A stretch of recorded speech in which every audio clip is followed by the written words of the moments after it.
Might as well play the air drums too, right? Yeah. So I was thinking, I did all that. That's crazy. All right. Throw my arms around and just, what are you doing? I'm playing the air drums. Air guitar and air drums. Man, Yeah. it's over here. So. I had no clue what I was talking about. You ain't right. It's like, yeah, we all know. We know. Hello and welcome to the Redneck Connection, where we talk about anything, everything, and nothing all at the same time. Thanks for stopping by. Yeah. If you like the content that you see here, make sure and give a thumbs up. And if you have not subscribed to me yet, do that now. Mm-hmm. I said this is a cooking video, but I haven't had a smoke for a while now, so yeah. I'm gonna roll a couple of them bad boys first. Mm-hmm. Bad boys. Bad Leroy Brown. Baddest man in the whole damn town. Yep. I remember that one. Don't pull the mask up the Lone Ranger. You don't mess around. That's a different song, is it? You don't mess around with Jim? Okay. The one I'm talking about is Junkyard Dog. Oh. Bigger than an old King Kong. Meaner than a junkyard dog. That's the problem with me. I get everything mixed up. Hey, that's all right. You can write your own damn version if you want to. Yeah. Yeah. Mix them all up.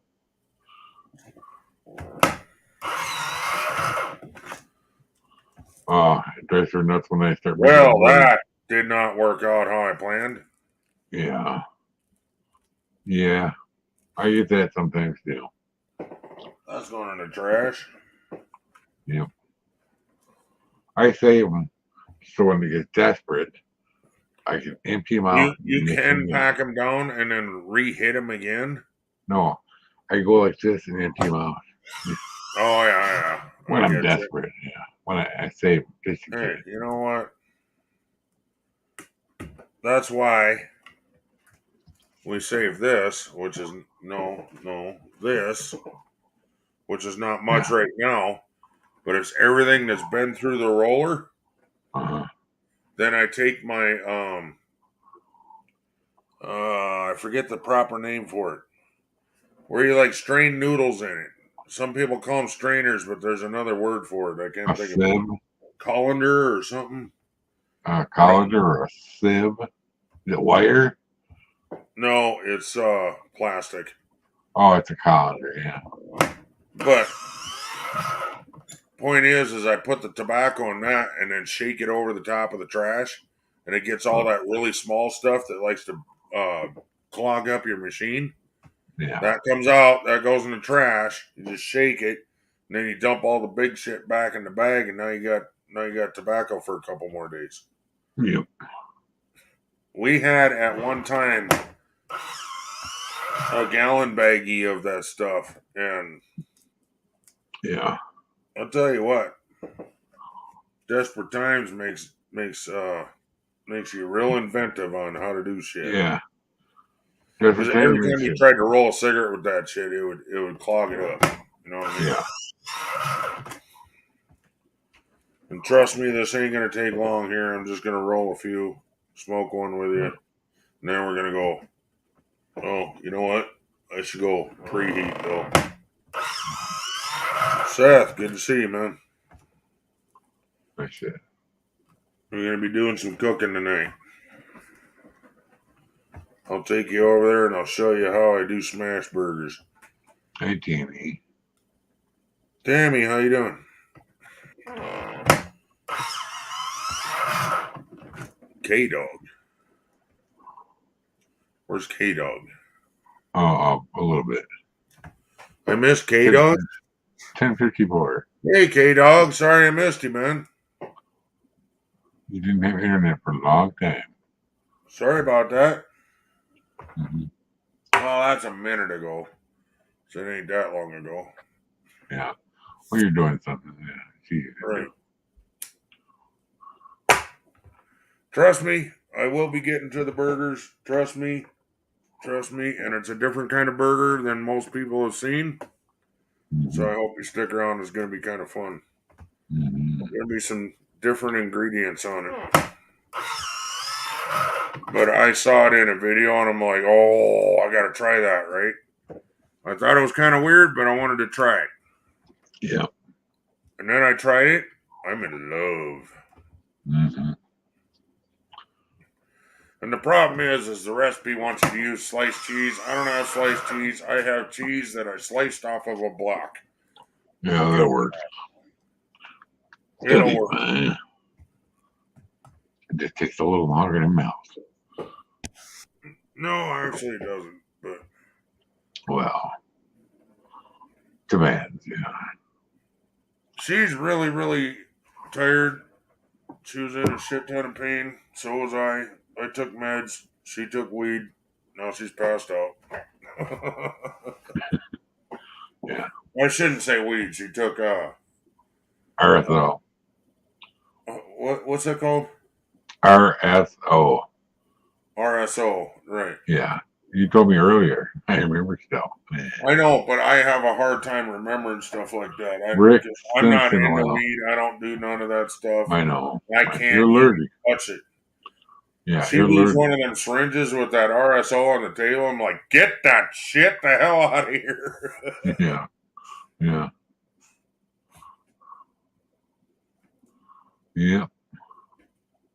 It's on to 60 here now. Imagine that. Here it's 55. Oh, wow. Yeah, it's gonna be a cool night tonight. Cool Our air kind of running, still man. on. Cool Must be running. humid out. Oh, yeah. I remember that movie. That's hilarious. Yeah. Good enough for Yeah. now. Just gonna clean Yeah. this up real quick, get stuff out of the way. And then we're gonna take you over yonder. I already got the I call them patty balls. It's like a meatball, and then I Uh-huh. smash it. That's how I do my burgers. But Yeah. because Susan likes them like that too, because when you smash them like that, the edges kind of get crispy. It's yummy, yummy, yummy in your tummy. Well, my son and Grant work at the grill at Culver. That's how they do it too. Oh, yeah. Yeah, they do. I've never Yeah. worked at Culver's, but I've watched how they cook because Uh-huh. I can't remember why, but I had to go over the back of the kitchen for something. Oh, okay. But there was a guy Yeah. sitting there. I'm just gonna, well, no, we'll put that over there. They got a Not paper over special thing to do it with, but here. Yeah, I got a cast iron version. Yeah. Of course I do, right? Yeah. If they Yeah. make it cast iron, buddy, or wrought iron, I got Yeah. it. if I had my way, the railings going down the steps would be wrought iron. Yeah. I friggin' love wrought iron. Yeah. The stuff is Oh, pretty good stuff. whoa! Excuse me. I'm just gonna finish the cigarette real quick, and then we're gonna go over yonder. We'll get this done. We're gonna have fun. I know a little bit. Oh, I need Yeah. a air fryer too. Oh, yeah.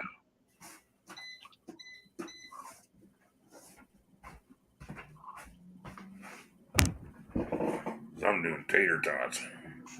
Mm. I don't feel like doing fries. I want tater tots. Yeah. Did you ever figure out what to do with the little potatoes? Oh yeah, yep. Yeah. Susan's mother-in-law, kind of had some ideas. Hmm. Plus, I got a bunch of ideas off of you guys. So, Yeah. no thanks. I got toilet paper. What?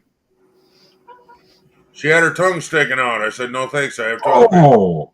I did not. Mikey's lying. Yeah, you're innocent, right? I am. See my halo? See it? See it? It's right there. Cast iron? No, not you. Look, it may have a few thorns in it, but that's normal. What? If you what in it? A few thorns in my halo. Thorns. Yep. Oh. How you doing, Taco?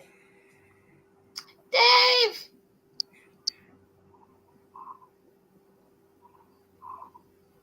Pardon me, Mr. Taco.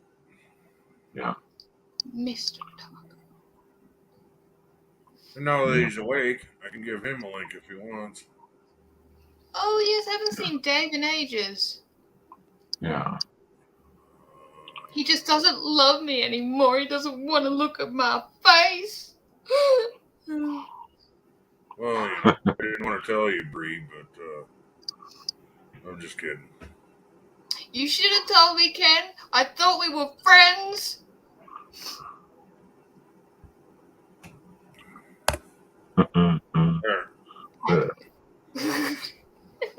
Yeah. I thought you loved me. Yep. Oh. All right, 3 minutes left on that. I don't know if I can get it done that quick. Jesus. Get it I might have to done. preheat it again. Just get it done. With those burgers, I'm having American food called tater tots. Ah. The wife is here. Let's see. Hello, Tinted Rebel. I'll put you. Hey, Rebel. What's going on, man? I'm here for the burgers. Oh, no. Well, I'm fixing to go get cooking right now. Hey. Uh-oh. Are you there? Are you there? Yeah. Okay. You are. It came back. Cast iron. Cast iron. Cast iron.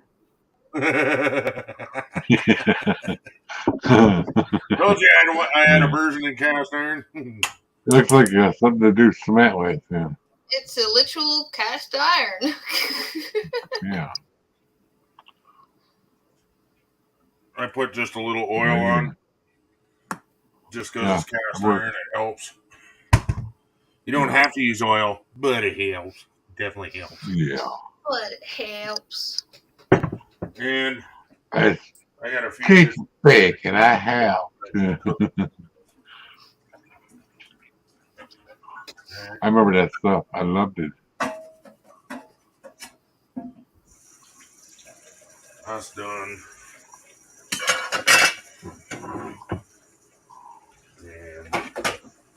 Yeah, Tattoo, I agree. Nice and juicy. That for that. Mm-hmm. I like my everything sloppy.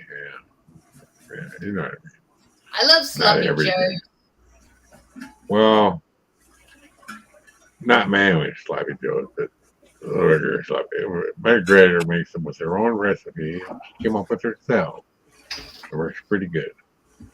Yeah, we've got our own minced recipe for sloppy joes. But you know what? Andy won't eat one. He thinks it's gross having mince between bread, and it's like, it's so good.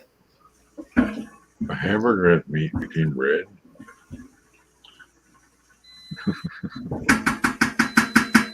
It's just, you know. Yeah. All right, we put them on our sloppy joes on hamburger buns. Yeah, so do we. Okay. All right. That's what I meant by bread. Burger buns, bread. Yeah. Well, if you don't have them, slices of bread work too. Not as good because I like the burger buns. They taste better with them. When I have some cheese, like grated cheese with it, and it's like, oh. Yeah. This has nothing to do with the meal, but I got to dry that out and oil it. Oh, okay. So step one, dry out oil pan. Taking notes, Oh. everybody. Hello, Christy. 1 ball. 2 balls. Oops. Oops, take the balls off. Take the balls off. I forgot. Gotta split it in half because that's a quarter pound. Yep, make 4 balls. Yep. There we go. 1 ball. 2 balls.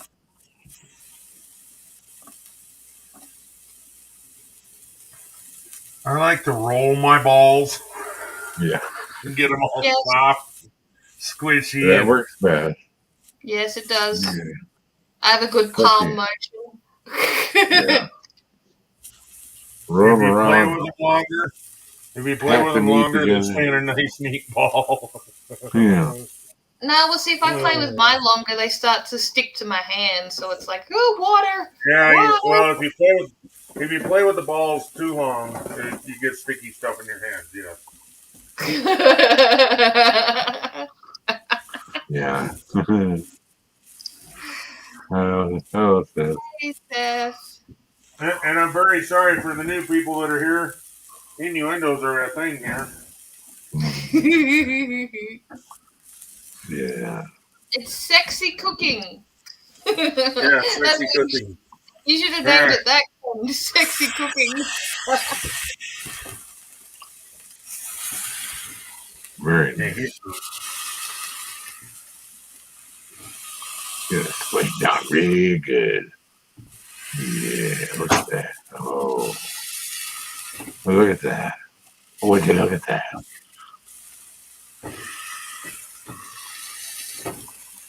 Oh, where'd Pig go? Your chair's empty.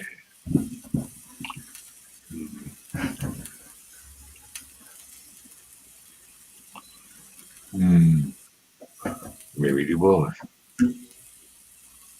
I don't know.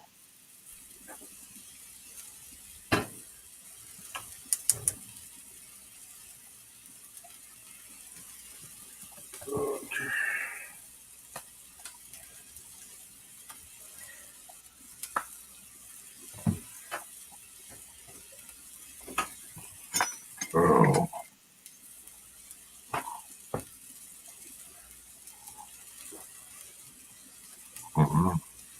Proper technique over there. Yeah, rub it all around. Rub it, make it all nice and greasy. Yeah. Lube it, baby. Do not spit on it, though. And that's going to sit for a minute. Yeah.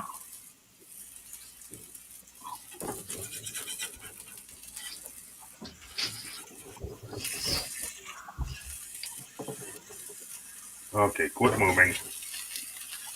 Yeah. Go ahead, the handle. Cool. I didn't make them nice and round and flat. Oh, no. Oh, shit, and I forgot to make butter. Oh, no.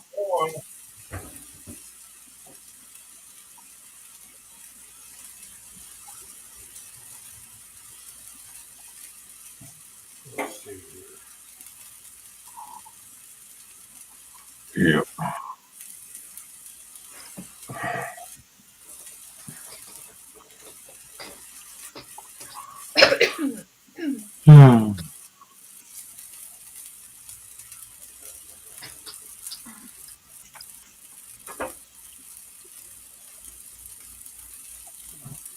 She said I'm gonna shave, but never do. Buzz it off, yeah. It's getting a little bit too long. They're doing this with it all the time. You know, constantly going like that.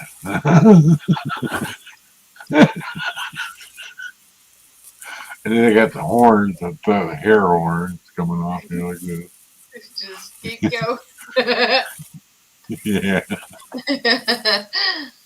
Yeah. I look stupid like that. Yeah, I know. You don't look stupid, Mike. You never look stupid. No, it just looks silly, you know. You look adorable. Okay. I'm glad you think so. Nobody likes it here in my house. It's not my house. It's her house. It's always been her house. I don't care.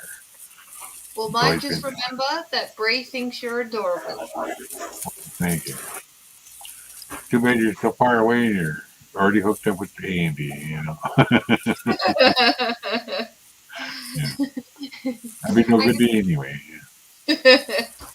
I'll be a burden. Yeah. I'm a burden to the world. You're not a burden to the world. What are you talking about? For some people I am. It's I'm handy. Yeah. Like I need this other cupboard. Okay. She's like, a couple inches decided to be too short. 5'3" maybe. I get everything out of the cupboard. I try. I can't really reach over my head too good anymore. Oh, this side went up this far this time. Wow. There you go. Yeah, well, I was told it wouldn't get any better than what it was. I hit therapy on my shoulder. What the hell? I get it up the butt like that. It hurts, No idea. The therapist said, need a lot of exercises and things. A little rubber band thing, Saraband. You know what that is? The rubber band what, sorry? Saraband, yeah, Saraband. Like the rubber stretchy thing. Comes off Yeah. the feet. That's not fun. There's gonna be 3 different colors of it. I'm still on the white one. Yeah. Because, like this. And then up like this. Oh, Yeah, I Danbury. know the rubber bands and you strip, like mine was blue. I used to have a blue one. Well, yeah, I had a blue one, a white one, and another color. Hi, Daniel Berry Sports Highlights. Hey, Daniel.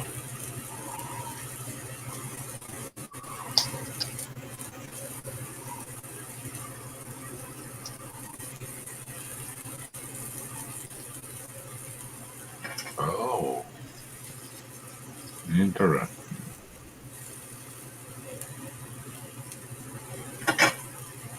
Nice little stack of cheese you got there, sir. I'll have what he's having. All we have is the American cheese slices and shredded cheese. That's all we ever have. Every once in a while you buy a block of something. Every once in a while. Oh. That's an interesting lid. Yeah, it looks like somebody made that, didn't it?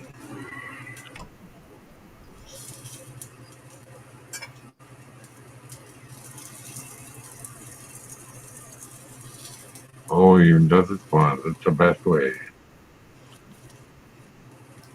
We had a cross when I worked in Evansville, little bitty shop over there. Across the street with the bowling alley with a hit a grill. I eat lunch almost every day I could there. I think I spent more over there than I made. The best burgers I've ever had. You grill the buns, they're perfect every time. And his fries are so good too.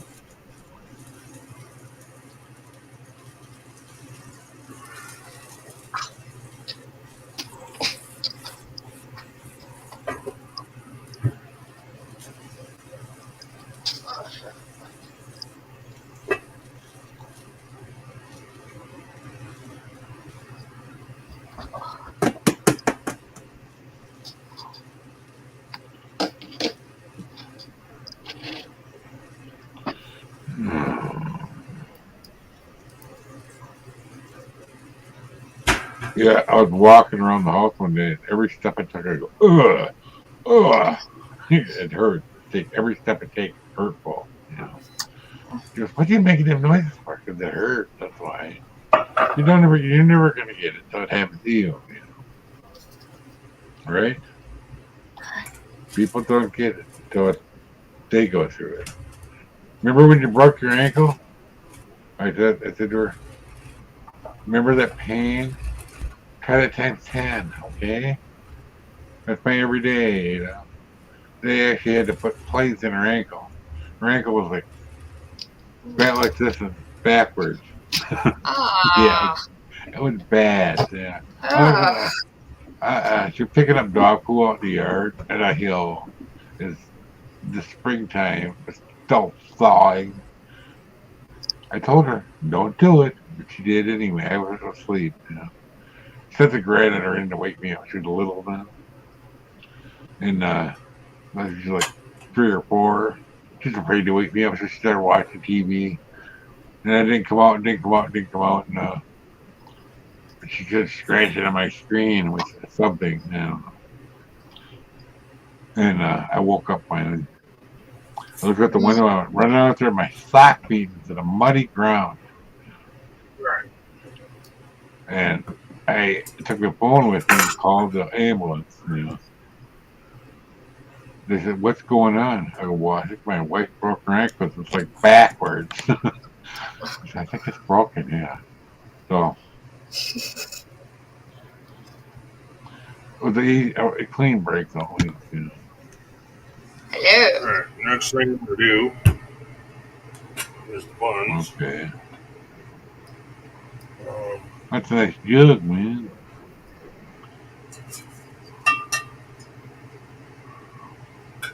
perfect.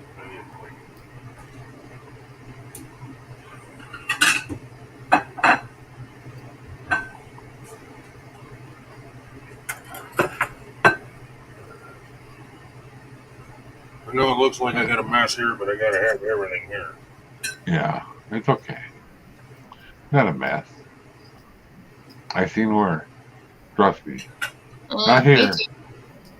Not. Oh, sweet baby rays. Oh, yummy. Love this stuff. We get the hickory sweet baby rays. Yeah. Well, we haven't made pork in a while, but still use it sometimes. Yeah. Joseph says, great chefs are messy. Yes, they are. Yes, they just clean up after they've made their creation. Yes. Come on, man.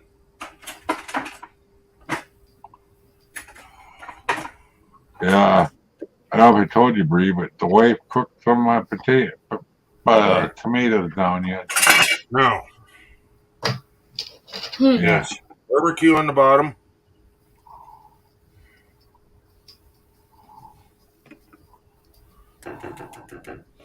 Wasn't sure if I needed it.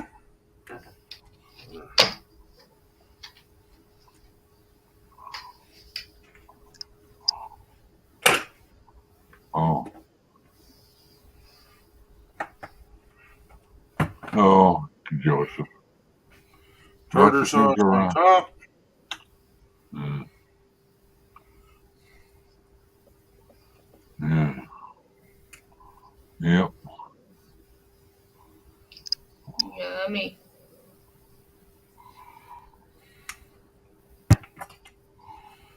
And I've kept the burgers on the cast iron pan to keep them warm Yeah. with the lid on. But I Yeah. shut the gas off. Yeah. Okay, this is clean. Oh, I saw a short the other day. Huh. I don't know what state it was in, but they're cooking uh, in a cast iron pan on the sidewalk. It was so hot out. Mm-hmm. Eggs in the cast iron pan. Oh, On my salad. oh, that rain. Well, I'm not going to sit and mess with that. Oh, a little bit in there, not much.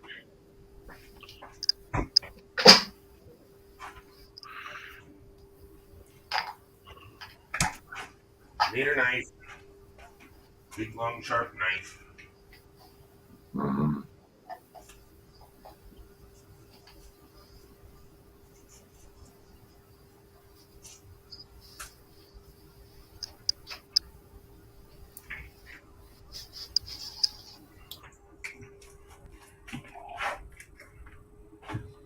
What? Oh, yeah. We had salad tonight. All my little tomatoes were used up. Little bitty sweet 100s. They were pretty good. I'm trying to get one out of the bowl. My wife goes, around. How do you get them out of the bowl? You stab them. That's how. Yeah, I know. Ranch and Thousand Island mixed together. Yeah, yeah. Eddie cooks on the rocks. That's right. I remember that.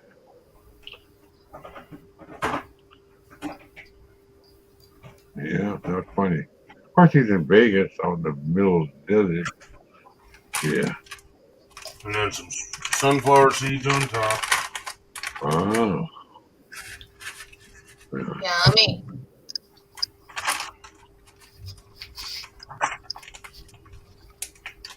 Gee, the temperature just dropped all of a sudden. I'm gonna go turn this heater on. Alright, let's see.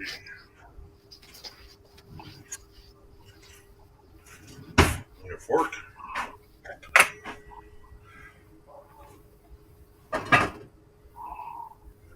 Well, that melted quite well, didn't it? Yep. Of course it did. You never tasted it. You melted the brain in it. I don't know how to show you this, man. I gotta turn.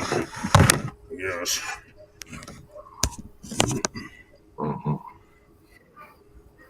Oh boy, yeah. Don't get any better than that, does it? I thought it was a neat way to. Oh, that pan's hot. Just letting you know. Yeah. Oh, yeah. The trick is supposed to have the cheese in the middle with two burgers. And I put tartar sauce on it and Sweet Baby Ray's. Uh-huh. Well, is it the regular one? The actual recipe calls for regular, not Sweet Baby Ray's. It calls for a more mild Oh, barbecue sauce that's not as sweet. oh, But then they tell you to put brown sugar in the burger. wow. That really raised will substitute because that probably has brown sugar in it. Probably.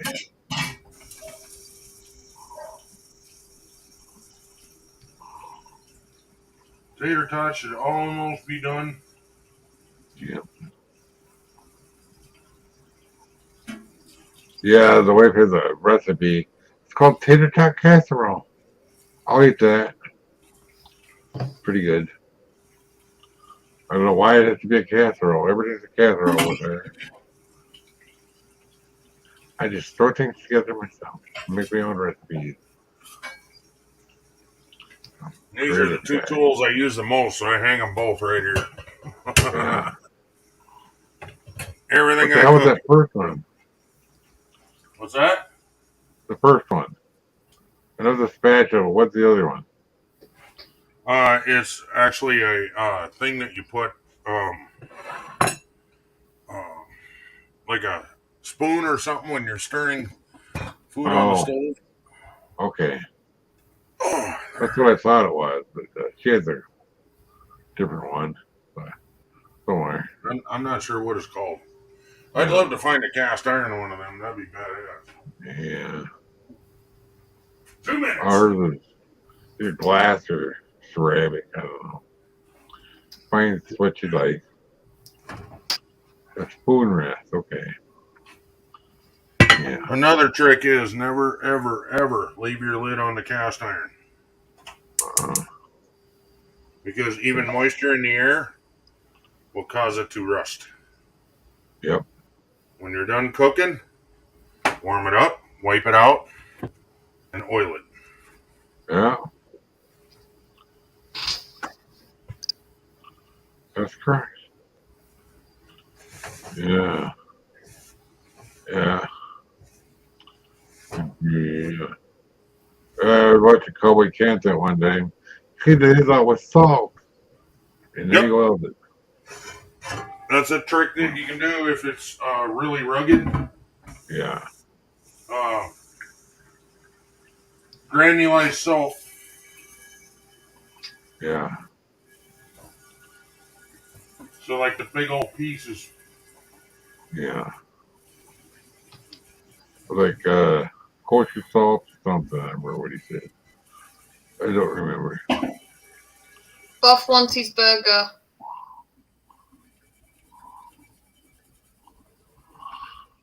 Oh. Well, I gave you the great idea. That's all I can do, buddy. By the time I got to Australia, it'd be all moldy and shit. Probably. Yeah. Unless it was a Macca's burger, If it then doesn't that get would like moldy, it'll probably kill you. You know. Oh yeah, McDonald's burgers, they'll never mold, huh? Yeah, I know. Yeah, mine are made with Nobody- real meat, real buns. Yeah. Instead of oil, Somebody- I put in butter, Yeah. but I forgot to make butter. I don't know. On YouTube, I saw a guy he found a burger he got from McDonald's many years ago under the back seat. It still looked okay. Amazing. I think it's like messed up. Sticky moldy.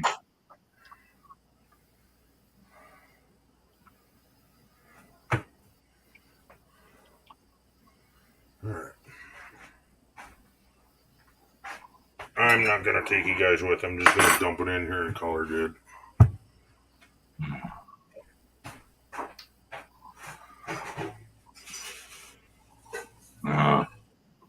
Probably a good idea. Don't want to take long. I'll bring you over here to check it out. What, about 5 minutes?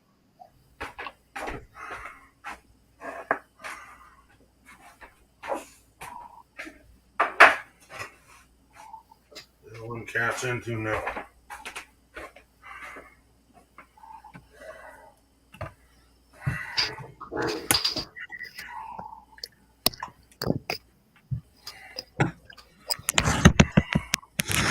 Okay, I washed it. Put oil on it.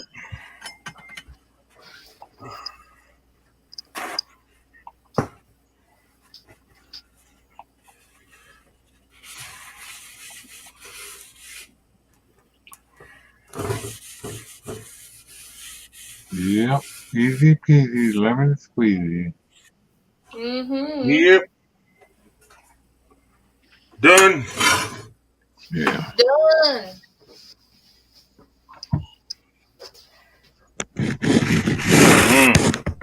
And then you get to wipe the oil off of your freaking computer. Oh. Yeah. That's like, why? Nasty.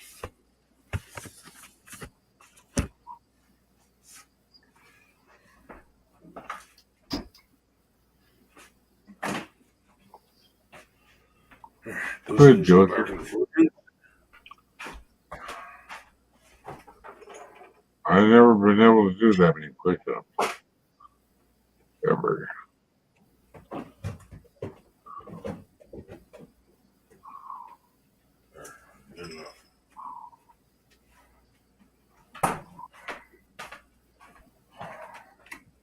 Shut that. Put that. Shut that. Shut that.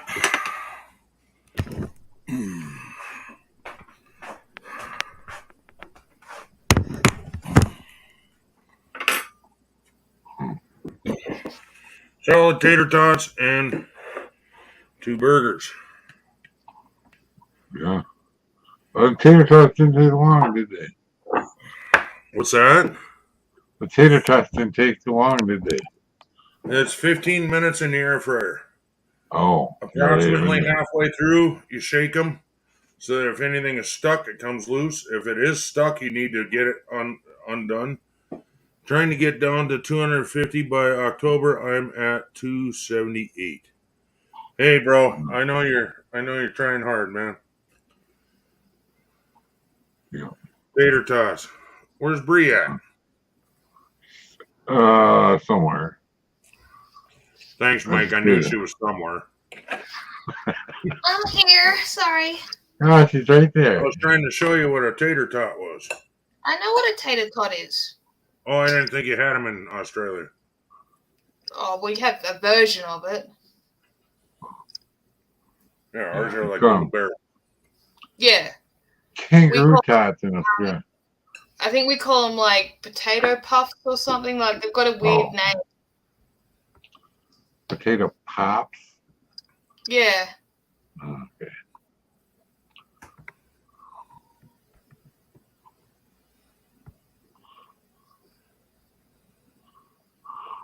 Shut the front door. Guess what Gaffa found me? What? A deal to put spoons and shit in that's cast iron.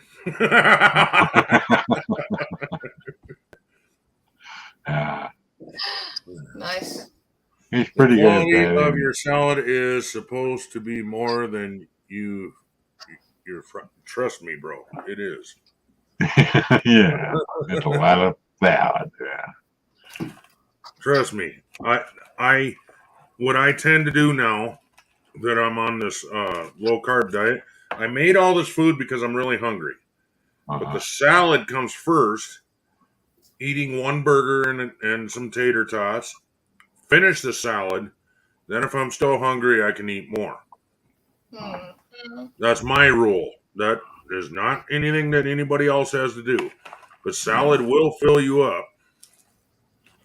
And this is a lot less salad than I used to eat. But there's 50 bucks a gallon drama salad. Of course, I used to eat a salad in a bowl that's this big, 4 burgers, and about double the amount of taters. I wonder why I'm diabetic. Hard to say. I didn't realize I was eating that bad because to me that's healthy, right? Yeah. Not if you're eating it like a pig. Yeah. You know? You never realize it. Yeah. Like I had 1 bowl of goulash tonight, and it's like, okay, I'm done. I'm gonna get a pain in my shoulder, you know. Yeah. Right, yeah.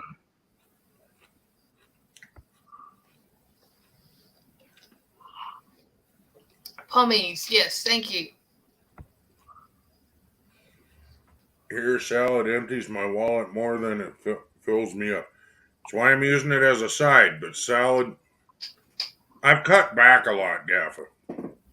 This may not look like to most people that I cut back, but trust me, you can ask Susan; she'd back me up.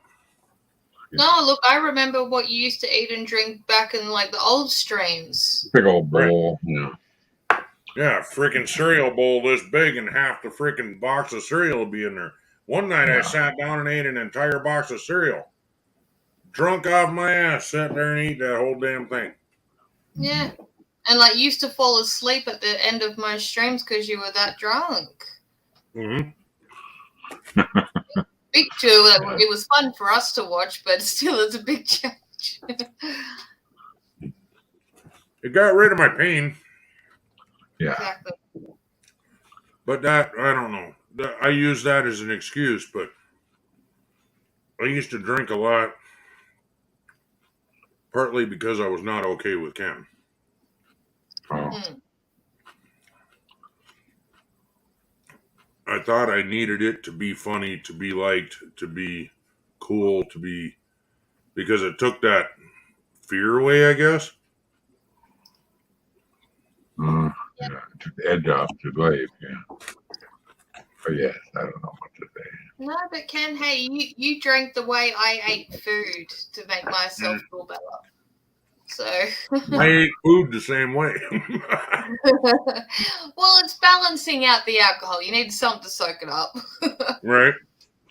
Yeah, you don't have to, but you should. Yeah. Right. Get a close up. I'll have one. Give it. Yeah. Give it. Come on, confuser, work. There. All right. So you got the tartar sauce on top, Yes. and on the bottom, I'm not going to touch that because it's hot. Mm. Yeah. On the bottom is barbecue, and then in the middle is cheese. Yeah. Looks yummy. It's different, but damn. You know what? Why not? Here we go. Good man. Good man. Wow. That's what Look out. Back up. I'm coming in. That's exactly what I was thinking you should do. Yum, yum, yum. Yeah. Yeah. It would be better with potato chips, though. That's okay. Probably. Oh. Mm. Yum, yum, yum. Yum, yum, yum. I want a bite. Mm. Oh. It's a little hot. The way I made them, they're super juicy. So. Yes, you can see how much he's enjoying that. It's like I want to be there and take the other burger. It's good. Yeah. I thought it'd be too weird. But yeah, the combination between the Tartare sauce. yeah, the tartar sauce and the barbecue kind of balances out and makes a whole dreamy new taste. Mm-hmm.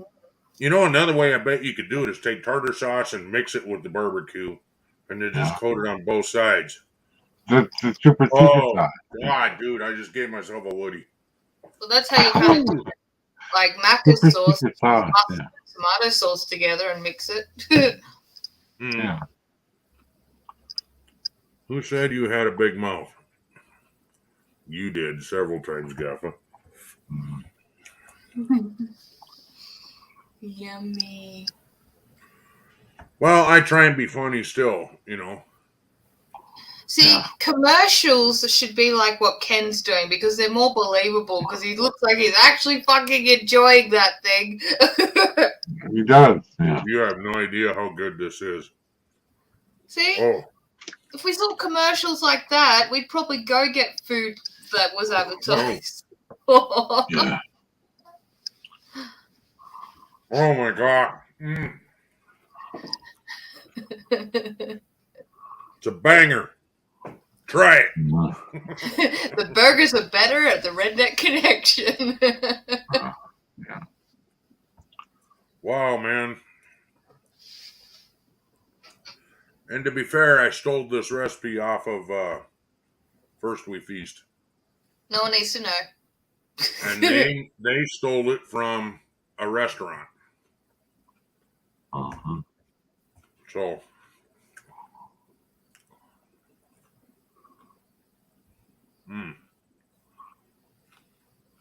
Wow.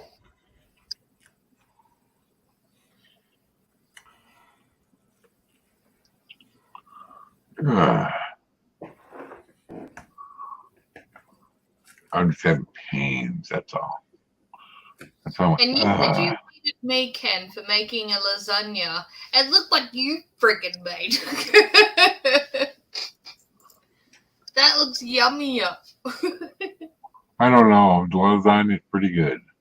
Mm-hmm. But that has tater tots and salad and a burger with tater tots on it, and it's like, oh.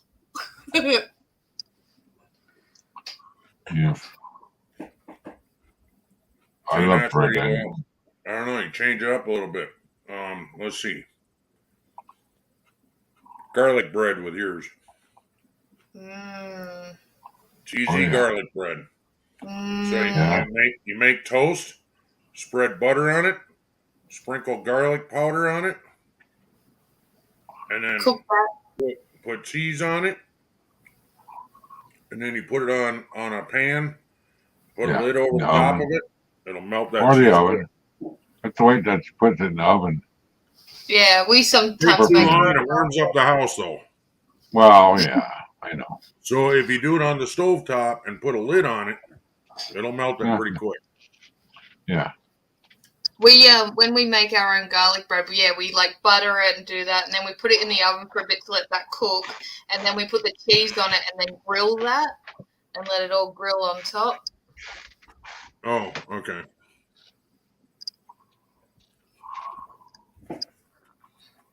Another way to do it, Mike, is in the air fryer, buddy.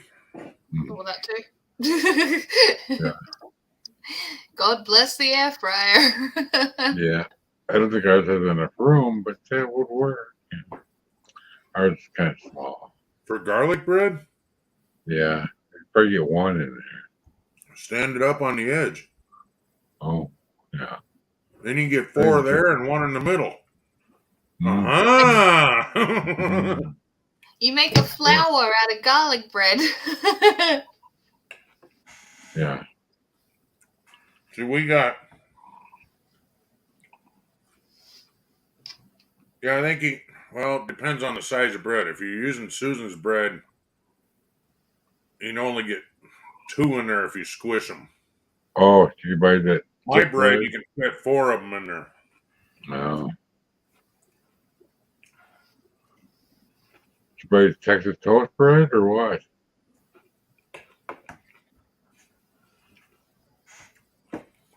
Hers is whole grain.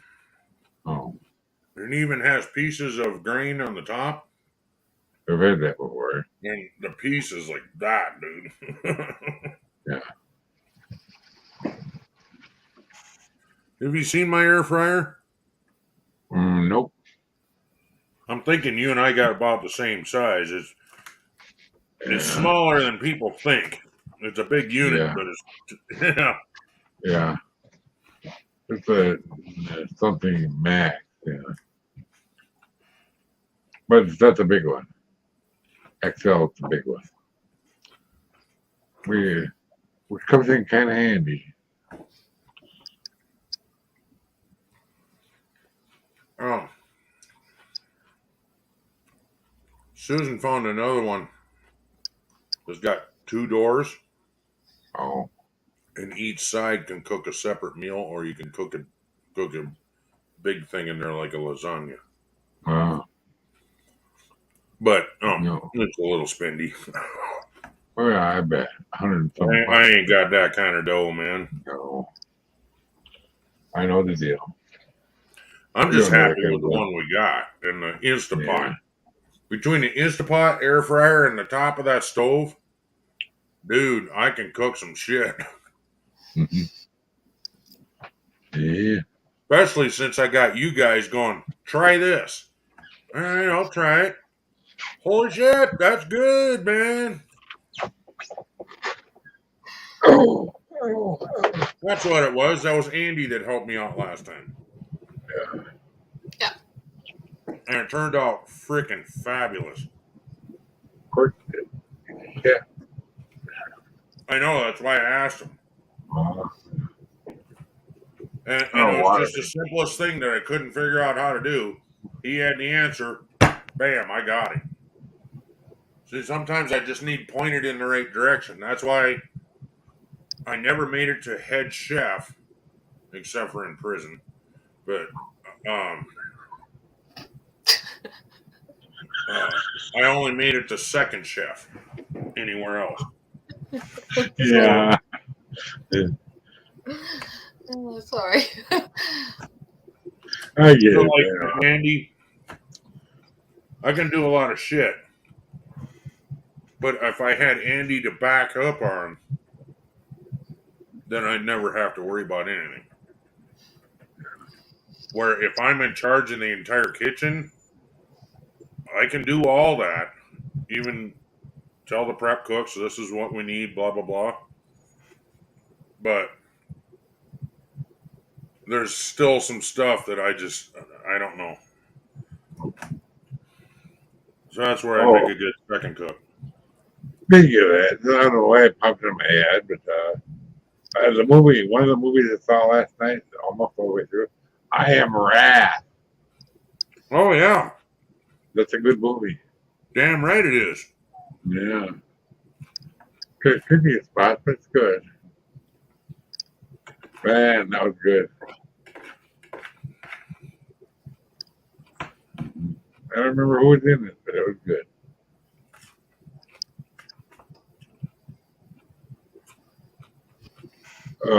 Have you seen that?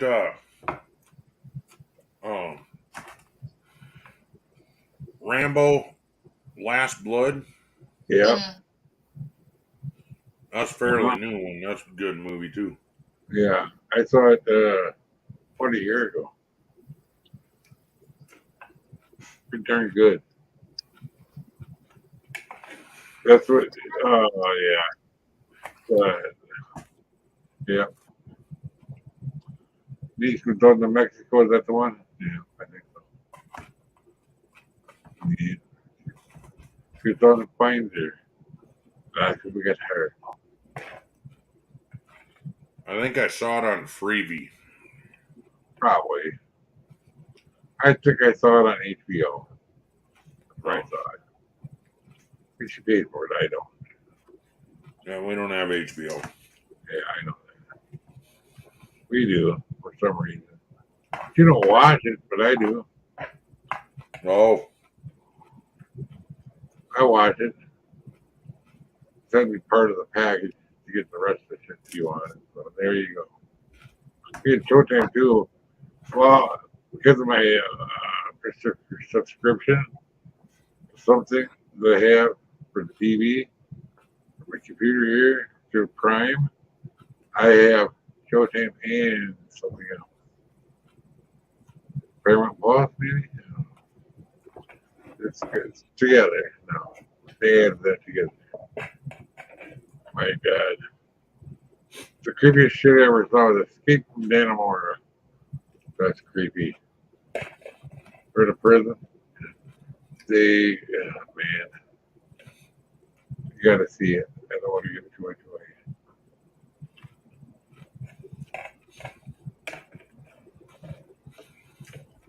It's quite far away.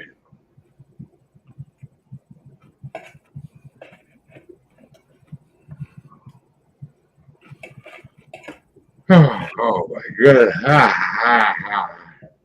Another cigarette.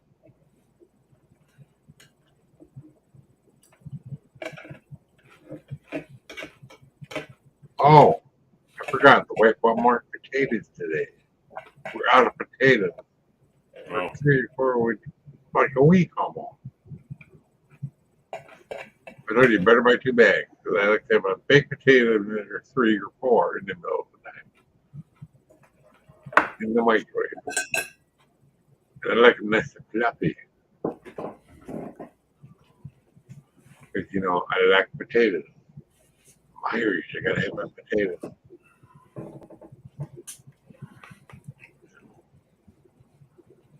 You know. Mink. Oh, Bordeaux Part wants a link. He wants a he still hasn't figured out that shit yet.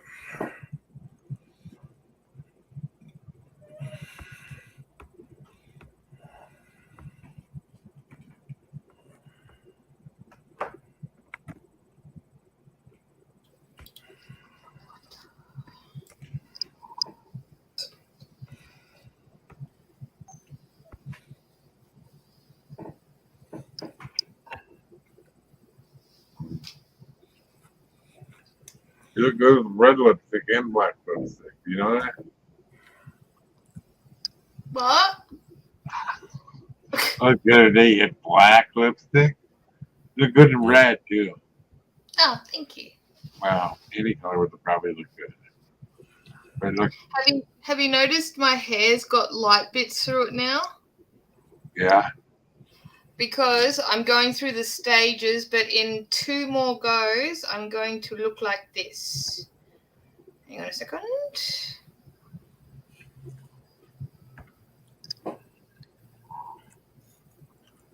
Oh. Huh. So it's going to be like platinum, where all the light bits are, and then black underneath. Hello, sir. Mm. Don't call me sir, I work for a living. Hey, Buff. Ain't what I heard. Hey, Bree. Shh. The boss doesn't even know I don't do anything.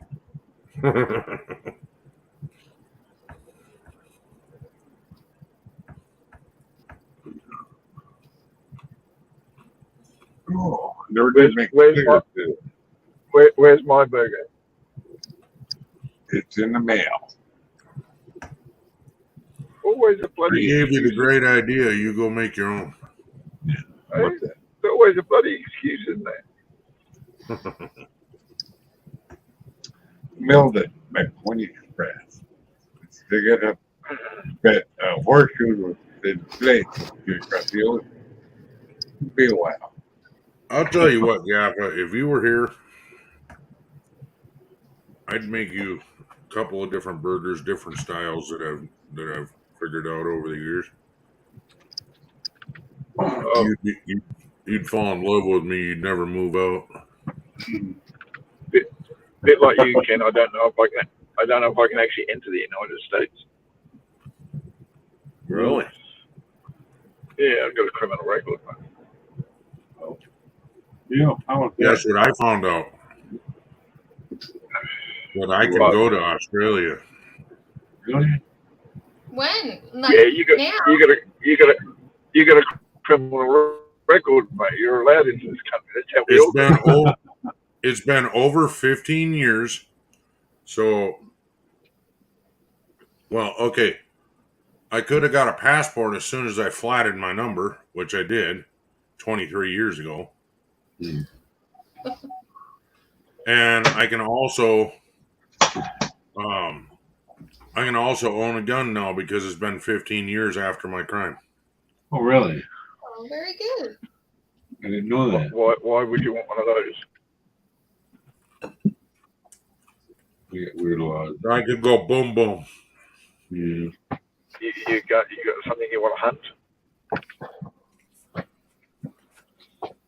Got something what? You want to hunt? I don't think I could handle hunting. Well, then there's no need Oh, to have a gun. bad, yeah.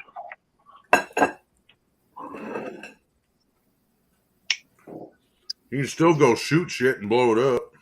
Yeah. Why? What did the shit? Why? What did the shit do to you? It's fun. That's all I'm saying. I think he meant something else. In Karate Kid, when the Karate Kid, I think it was Karate Kid 2, said to Mr. Miyagi, "Can you break a board like that?" He said, "No, I don't know. I've never been attacked by a tree." Yeah. That's funny. It's like it's. I don't know. Maybe it's just me being Australian. I don't know. But guns are meant to shoot things at things, and what has that thing done to me? Mm. Well, I'm talking about protection also. Yeah.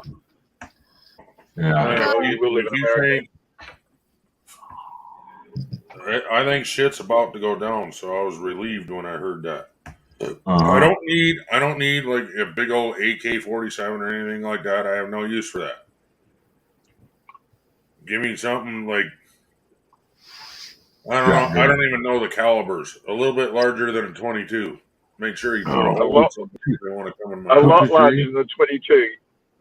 A lot larger than 22. You want it to actually stop something. Yeah. Well, I don't need no freaking big old 50 cal either. You know. That's huge. They're actually legal to own here. What? A 50 cal, an actual 50 cal. No, it's not. I'm not talking. Like I took Yeah, but a 38, a 38 will do you. Yeah. Oh, yeah. But I'm talking like a handgun. Yeah. Yeah, 38. Oh, 38 is a handgun also? Yeah. Yep. Yeah. I knew there was a 38 rifle. What was the one early? Who the hell was it? I think it was my uncle that used to go hunting with a 38. Oh, and my father-in-law. Oh, he had a 308 probably. Hmm. Yeah. Maybe that's what it is. Okay. All I know is it's a really nice rifle, and he's got. Oh, I bet the guy's got 100 guns, Mhm. and they're all in Yeah, different safes all over the house. Some are in the basement. a 38 is the a 38 is the a 38 is the average that people have these days. 38 or a 45. Yeah, and a 45 I think is just too much meat. I heard they're really 38 heavy. is the I've never average. handled a 45, but I've heard they're Yeah. kind of 20 heavy. a 22 is a purse gun. Something you just give somebody to wave around. Yeah. Well, I think Anthony had a 38 and 45. 22 is great for small critters like killing rabbits or killing muskrat or anything like that. Wow. If you want to eat it, if you don't want shrapnel everywhere. Uh-huh. People saying use a shotgun to go shooting that shit. Jesus Christ, how many BBs you want to pull out of your meat? My brother used to load shells for shotguns. I think Anthony used to have a 45 and also a 38. Yeah, that's a lot of money. You need outside, buddy? He had a special load. He came up with number 4 shot. It was perfect for squirrels. It only takes 2 BBs to kill a squirrel. Right, what's on your t-shirt? Property of Joker. Oh. Uh-huh. I get that. Yeah, no, you haven't got the hairstyle for that. Harley Quinn. I will eventually, but it's just going to be a little different. Yeah, I've seen you as a blonde. It's not no, it's not the best. No, I'm going platinum. Yeah, he didn't see that, did he? That was cool. Like my hair is like I said before, all the light bits. I'm going through a bit of a staging process to end up looking like.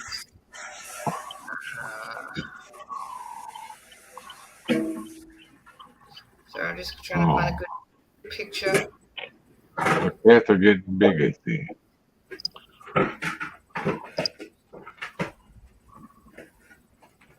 Wow.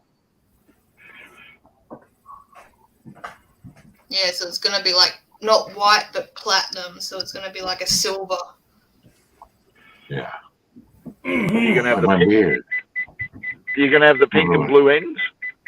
No, I don't know if that's a better picture. It's just hard to. No, that's not a good picture either. It's too bright. I can kind of get the idea. Turn the phone down, like tilt it down. What are you doing, Gavin?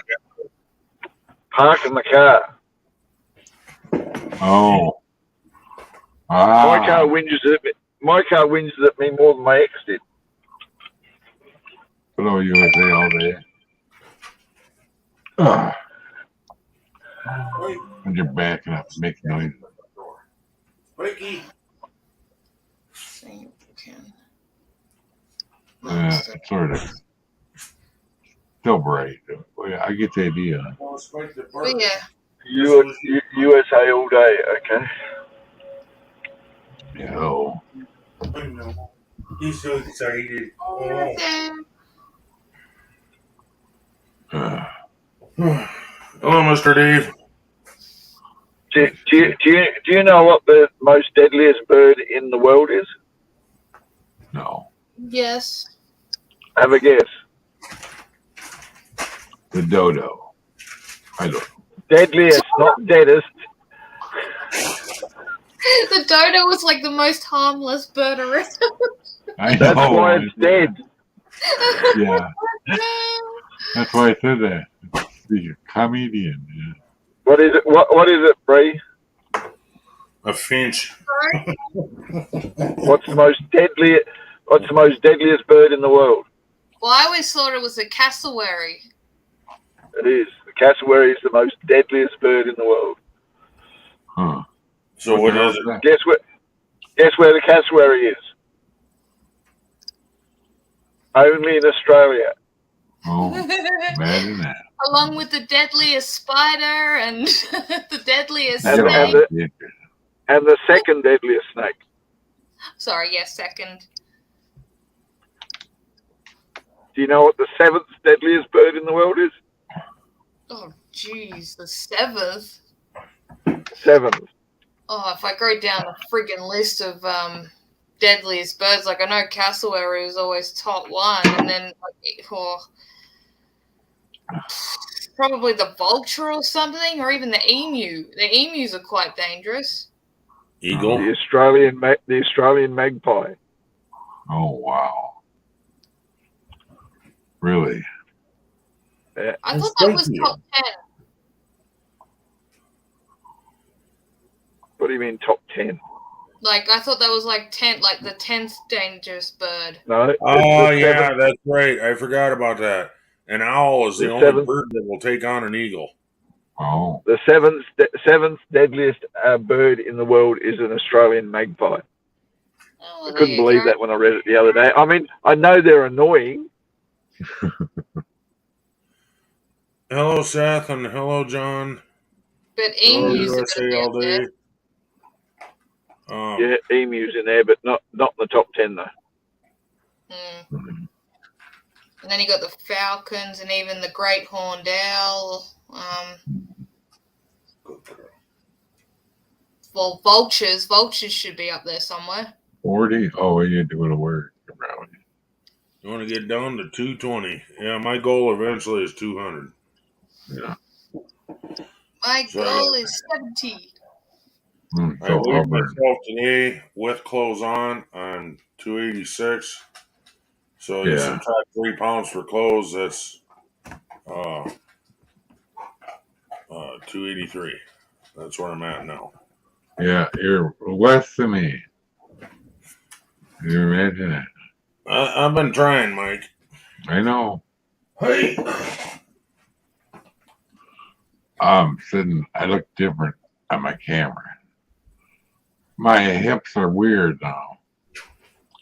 I was, going around on my hips, and I don't understand what's going on with my hips anymore. They're shaped different than they used to be. Ready? Are you ready?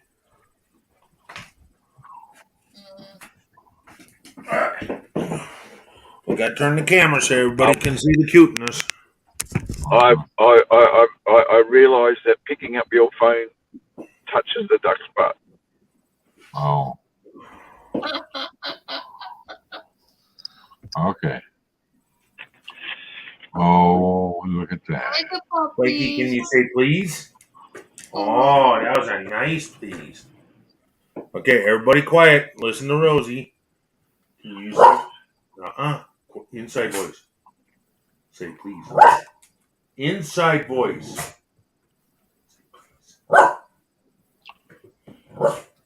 There you go.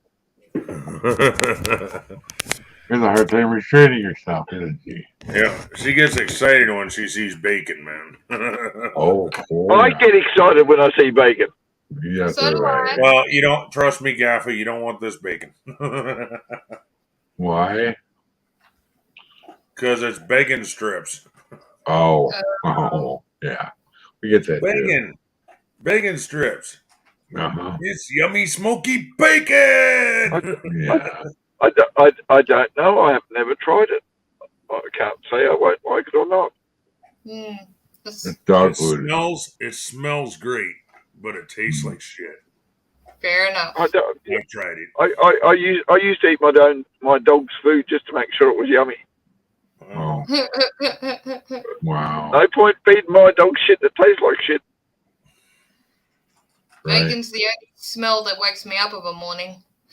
Well, it's no No. wonder that when they take a shit, it smells like it does, right?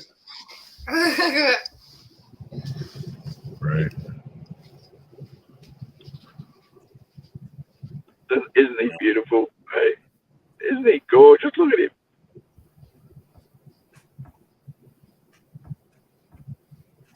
Ken, you've got some burger in your beard. No, I don't. I already licked it out. Uh-huh. So you chase Brie away. God. Oh. Oh, woo!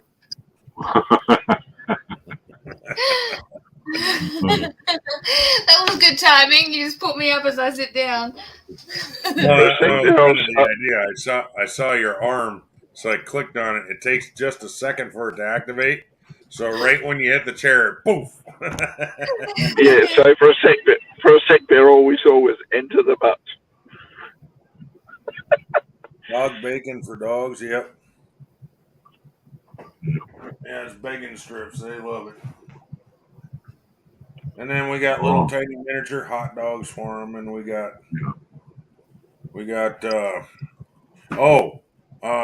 grilled chicken. That's what it's called. It don't smell or taste like chicken. Yeah. And yeah, I took a nibble off of that. Trust me, I spit that one out. That was friggin' what the fuck? But they like it. They like it a lot, especially little guy, man. Holy shit! One of them poor little cats gets anywhere near that chicken treat that he's got, he'll fucking take a head off, man. He loves that shit. I see the cancer game. While he's sitting there waiting for the treat, and I'm talking to Rosie and all this and that, he's just drooling, dripping on the freaking bed, making a wet spot. Wow. Well, that brings a whole new thought to the idea of wet spots on the bed. Yeah, right. Well, you know, I am old, so wet spots ain't made by me anymore. No, unfortunately, they're still made by me.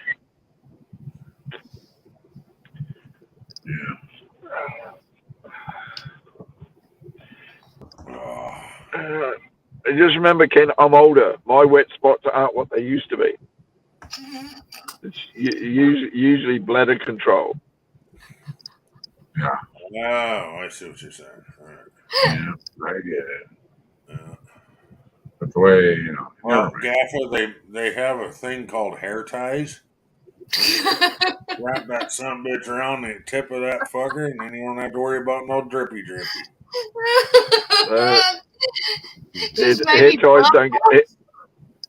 Hair ties don't get tight enough anymore. The clothespin flew right on the end of that fucker. Fucking vice grip clamp. I was thinking of paper clips. Oh, God. No, both Gaffa and Bree are from Australia. I'm not from Australia. You think you're from the South, John? They're from the way fucking South, right, bro? Yep. And I'm even from souther than that. Yeah, right? Yeah, you are, actually.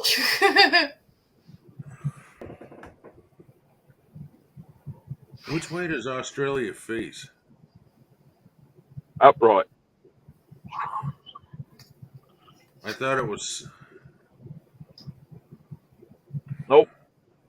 We're square, north and south. Like the United States, like this, and your time zones went like that. Yeah. Yep, they are. But United States is on a slight tilt. Yeah, that's right. I didn't know that. Yeah. But Australia is square. up and down, left and right. That we sit on the grid nicely. Right. Well, Australia does. Tasmania's a little bit off kilter. Oh, that doesn't count. Have you heard though, Bree? Tasmania is getting closer to the mainland about an inch every 2 years. I heard, but I reckon even if they hit us, they're still not going to be accepted. Yeah. And do you know why they worked it out? Why it was happening? Too much inbreeding? Because Victoria sucks. Yes, amen to that. I hear prejudice. You racist. Not racist. It's got nothing to do with race. No. It's got to do with football. Yes, state of origin. It's like Queensland sucks. All just like everybody comes in here and they automatically assume because my name's Redneck, they assume I'm a racist. No, that's a small part of what rednecks were. You can go down south, trust me. There's plenty of rednecks that take on a friend, black, yellow, doesn't matter. They can be friends with them too. And same with The only reason rednecks were racist back in the day is because racists used to treat rednecks like lowlives. Yeah, that was because they were the working class, right? Yeah. Yeah, and a term that I found fun was a bunch of miners got together and tied red handkerchiefs around their neck, so they became known as the rednecks. According to that story, that's the first time rednecks was used. That is one explanation. The other explanation is because they worked out in the field and toiled and were always in the sun. They ended up with sunburnt necks. Yep. So 90% of Australia, everybody called us rednecks up in North Dakota because of farming and ranching, and raising chickens and yeah. And 90% of Australia would be called rednecks if that was the case. No shit there. Yeah, especially where I am. Because of the sun? No, because we're surrounded by farms. No. It's the person that does the farming. That's the redneck, because they're out in the sun all day. See? So even a housewife for a farmer, yes, she does cooking and baking and stuff in the house. She takes care of the house. The house is hers. But she also does gardening, takes the food out to her husband when they're out farming, so they don't have to stop and come in.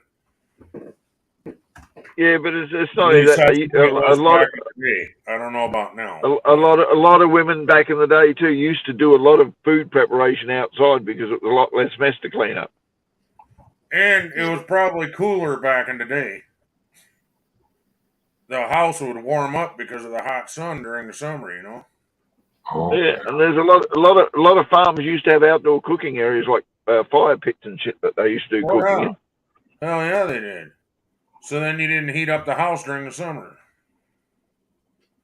And then they'd run fans with ice in front of it. Yeah. The first swamp cooler, from what I understand, was a fan put in the back of an ice box. Not a refrigerator, an ice box. Yeah. And then they opened the frickin' door. So you want to talk about rednecks need fucking relief, man? They'll figure it out, bro. They didn't cut a hole in the back. They stuck the fan in the back, so that the fan would blow over the top of the ice and blow it out into the room. Trust me, it works. Yeah. Big blocks of ice like that. Then Grandma used to have a deep freeze like that. That was it needed ice on the two ends to keep everything in there frozen.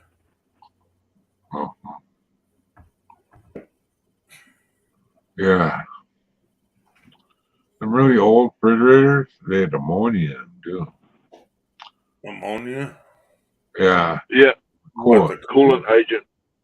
Yeah, that was the coolant the first when they ones? first Yeah, started probably. doing it. Yep.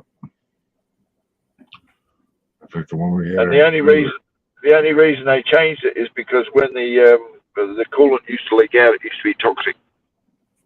Oh. Well, Yeah. they used to use Ammonia. lead in paint. They used to use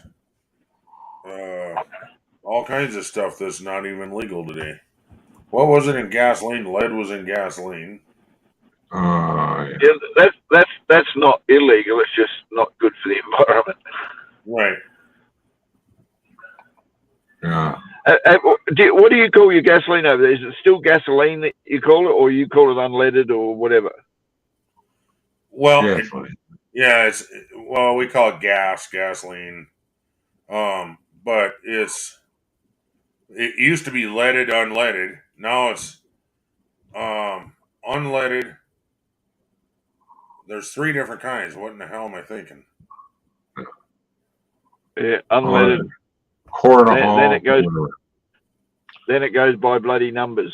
91, Yeah. 98. No, they call it, yeah, you're right, but they call it something else. Yeah. See, the stupid thing about it was I go for the non-ethanol and the highest grade I can, and usually that's Octane. like 87 octane, and no fucking corn in it. Right. Because my vehicle, my Blazer, cannot handle that. Right. When I started driving cars, there used to be super and standard. All right. Yeah. Super and then standard. they decided, yeah, super and standard. That's what we used to get. Standard petrol, which is just the gasoline that you get to put in your car every day. It was usually the cheapest. Then you had super, which would give you a little bit more high performance, a little bit more additives to it and everything else. All right. Then they decided that the lead in the petrol was not good for the environment, so they had to have unleaded petrol. So then you used to have standard, super, and unleaded for the new cars. Yeah. And then slowly but surely they phased the leaded out. Yeah. So back in the day, it had Apple too. Eventually they phased the lead out, so all you had was unleaded. But they never changed the name of it. We all fucking know it's unleaded. We're not allowed to have any other kind of fuel. Yeah. So why don't they start calling it super and standard and like that again? Yeah, and that was the names I was trying to think of, Gaffer. That's what they call it now. It's all But back in the day, up in North Dakota, when I was growing up and I first started driving on the farm, that was leaded, unleaded, and super unleaded. Mm-hmm. And it was the old school freaking tank pumps where you pulled the thing off the side and flipped the lever down and the numbers went ding, ding, ding, ding, ding, ding, ding, ding. Yeah, but that would have been back in the... I ain't quite old enough for one of them with the glass ball on top that shows how much gas you're getting. Me neither. Yeah, well, I do remember those. I remember seeing them on American Pickers. Yeah. I also remember the ones when you got out in the middle of nowhere and you had to pull over for gas and you pulled into the service station and you had to actually hand pump the gas. Oh, the old hand cranks. That was all over the farm, dude. Yeah. Grandpa had, I don't even know how many gallons it had. It had to be at least 100 gallons. It's taller than a full-grown man, and it lays down, and it's probably as long as 2 full-grown men laying down. Yeah, but the silly thing about it was people used to think you used to pump the gas into your car. No, you didn't. You pumped the gas up to a reserve at the top. Yep. You pumped up, I want this many gallons, so you'd pump up that many gallons up to the top, and then you'd pour it into your tank from draining out of that. They still sell that, John. It's called 110 now. Yeah. They Aviation were calling fuel. it racing fuel because people were buying it and putting it in their regular cars and then bitching that it was. Yeah, it's not going to fire right if your engine ain't built for it. Yeah. I had that little 383 Plymouth. I put racing fuel in it once. And by that thing ran great because of the 383, you know. 2-barrel though. It ran good though. Yeah, my engine that I built was 14-to-1 compression. Oh yeah. It needed that race fuel. Yeah. And the stuff we used to steal back when we were kids was not steal, but I mean go and pump, and we thought we were cool. Was nav gas, avgas. I'm sorry, aviation fuel. Yeah, aviation fuel. Yeah. Yeah. Jet fuel. Now, if you don't have an airplane, you can't fill it. Wow. You can Yeah, put it but into a can, but you're not allowed to pump it into your car. Oh. yeah, but aviation fuel used to burn the crap out of the top of your pistons. Yeah. Yeah. But for something like a derby car, it was perfect. It gave you just I a know, little but extra oomph. Yeah. you'd have to replace the bloody engine like every fourth bloody race after using avgas. That stuff used to burn hot. I Used to burn bloody hot. I used to run whatever the hell that car came with, and a lot of them were Ford LTDs, and I ran avgas in that. Ran the piss out of it. Never blew an engine. It did get damn hot though, but I figured out a trick for that too. And that was run your transmission lines into a cooler, into a regular like igloo cooler, and then take a copper line and coil it so it come into the cooler and back out, and then you fill that cooler full of ice. It kept the transmission cool, and then it made the engine stay cooler.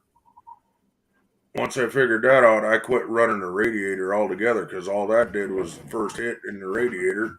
You lost all your water, and now you're definitely going to overheat. So what I did was join the two pipes or the two hoses with a piece of pipe, and then I ran a electric fan. So if they did hit me, it wouldn't shove the metal fan into my motor and completely lock me up. You're going out? Spike is going out. Oh, what the fuck? He's having problems tonight. That's the third time in the last, 2 hours. I just let him back in. Wow. But yeah. Until my last derby car, then I built an engine because I thought I was going to go from car to car. But then after that last race I was in, they changed all the rules and changed all the prices. It was $100 to enter a car, $50 for the driver, freaking $25 for every pit crew member you had. Who the fuck can afford that? Right. It used to be redneck fun. Now it's all people that are traveling the United States doing derbies. Fuck all that, dude. Yeah. So, were they paying everyone's wages? Were they? Well, it went into the pot. So whoever got first, second, and third, it was split up between the three. I thought that's what the advertisement and the people turning up to watch it were supposed to pay for. Yeah, you'd think that. We after they changed all the prices and shit, dude, we said fuck you. We just quit. We went to mud bogging. And then that got too expensive because we were constantly breaking shit because gotta have a bigger motor. Well, now the transmission goes out. No, gotta have a bigger transmission. Now the rear end goes out. Yeah. Or the transfer case goes out. Shit, dude. My brother went through a transmission every fucking race he was out there. He's like, I'm done. Yeah, mud bogging takes a lot of stress, man. Oh yeah, it does. And it wasn't just mud bogging; it was mud bog tough truck competition. So there was jumps in there. There was some serious deep mud where if you didn't have doors, you'd have that much mud in your cab. It was some serious mud. Yeah. So, I mean, we were running everybody called it the monster truck. We were running skidder tires from the forestry. So they were 4 foot tall tires on military axles underneath a Jeep J10. And then crazy. we put the motor underneath the cab, just hung it down there with a basket, and transfer case and all that shit, ran it both ways. Freaking that thing was an animal, dude. Yeah. And we were constantly going through transmissions, couldn't figure it out. We built a racing transmission, and the guy said, "There's no freaking way you're gonna break this." We blew that thing to freaking pieces. They had to stop the race and rake it to pull the freaking shrapnel out of the hole. Wow. He hit a jump, come down, hit a mud puddle, and then gunned it, and the freaking just that quick, it was gone. Yeah. Yep. Bree is goth Barbie, really? Oh, Seth. Well, there's a new thing, Bree, you've never been called. Well, thank you for saying I'm skinny. Like, really fucking skinny. Yeah. See? All this attention you're getting now, you've lost weight. Isn't it just uncanny?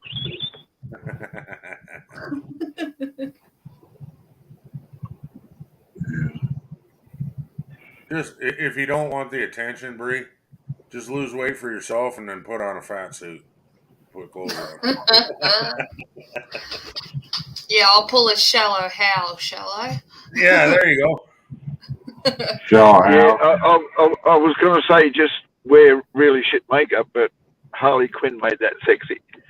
Right? Yeah. I don't know how the hell that made it sexy, but no. I like Harley Quinn.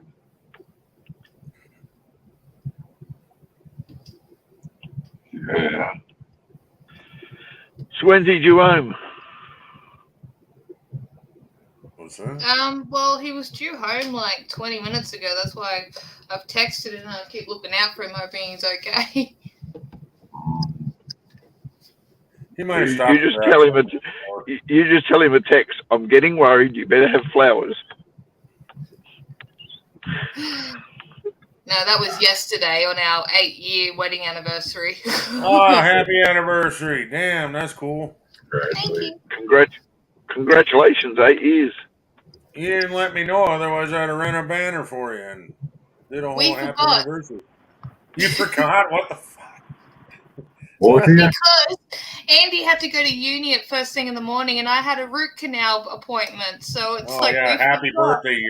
Happy birthday. You get a root canal for your birthday. Shit.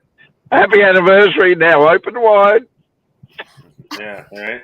Jesus, that sounds like a porno, Gaffa. It's either a porno or a dentist appointment. One of the two. Or gynecologist. Isn't that the one that looks at women's parts? Gynae, yeah. Yeah. And gynecologists don't even have the decency to open wide. They just shove shit in there, open you wide anyway. Yep. This is going to be a bit cold. Do they have creepy conversations with you? Like once they shove shit in you, how's your day going today? I hope you're doing well. What the fuck? No, gynecologists, the ones that once they get you open, they go, "Hello in there, go."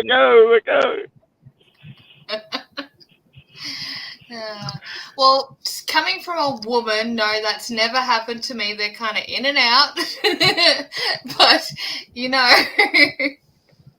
You know, if I was a woman and had to have that done, I'd rather have it done by a woman, I think.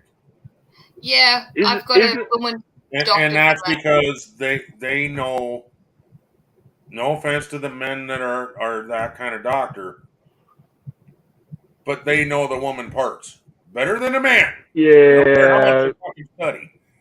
They've still got to yeah. I study know the some same women anatomy. gynecologists that are not very nice about it. Oh, what the fuck? Well, I've got a woman doctor who does my pap smears, but as far as my IVF went, mine had to be a male, didn't he? So he saw down there several times. I'm sorry, buddy. I'm sorry. I'm sorry. Motion detected at the front door. It is not. The most they say is, okay, you're going to feel a little bit of pressure. And then it's like, ah. Jesus, even my dentist tells me more than that. No. Oh boy. But then again, I must admit, when I go to the dentist, he says, open wide. He goes, wider. And I go, put in some bloody forceps, because that's what you're going to get out of me.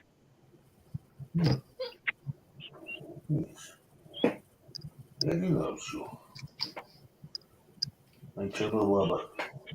And yes, folks, everyone thinks I've got a big mouth, and I don't. Everyone thinks what? I got a big mouth, and I don't. According to my dentist, I have a very small mouth. I don't think they're talking about the size of your mouth, you loud motherfucker. We'll put it this way. My dentist said I've got a small mouth, big teeth, and big lips, so yay. That's right on. Did I just say that out loud? You did. Yeah, I was going to say, geez, Andy must feel big then.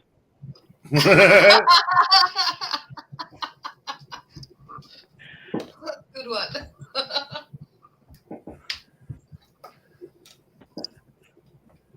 Yeah. All right, I can get the fuck out of the way. No, I'm hoping he's alright because he generally texts me like when he's leaving uni, so I know that he's okay. But he never texts me, and he's like, "I'll be home by 3." It's like, "Okie dokie." Hope he's okay. Hope so. He might have had to stay behind. Maybe he had detention. Detention at uni.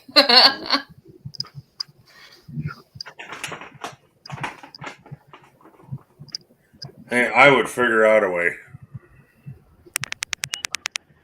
I'm not picking my phone up again. Yeah. Yep.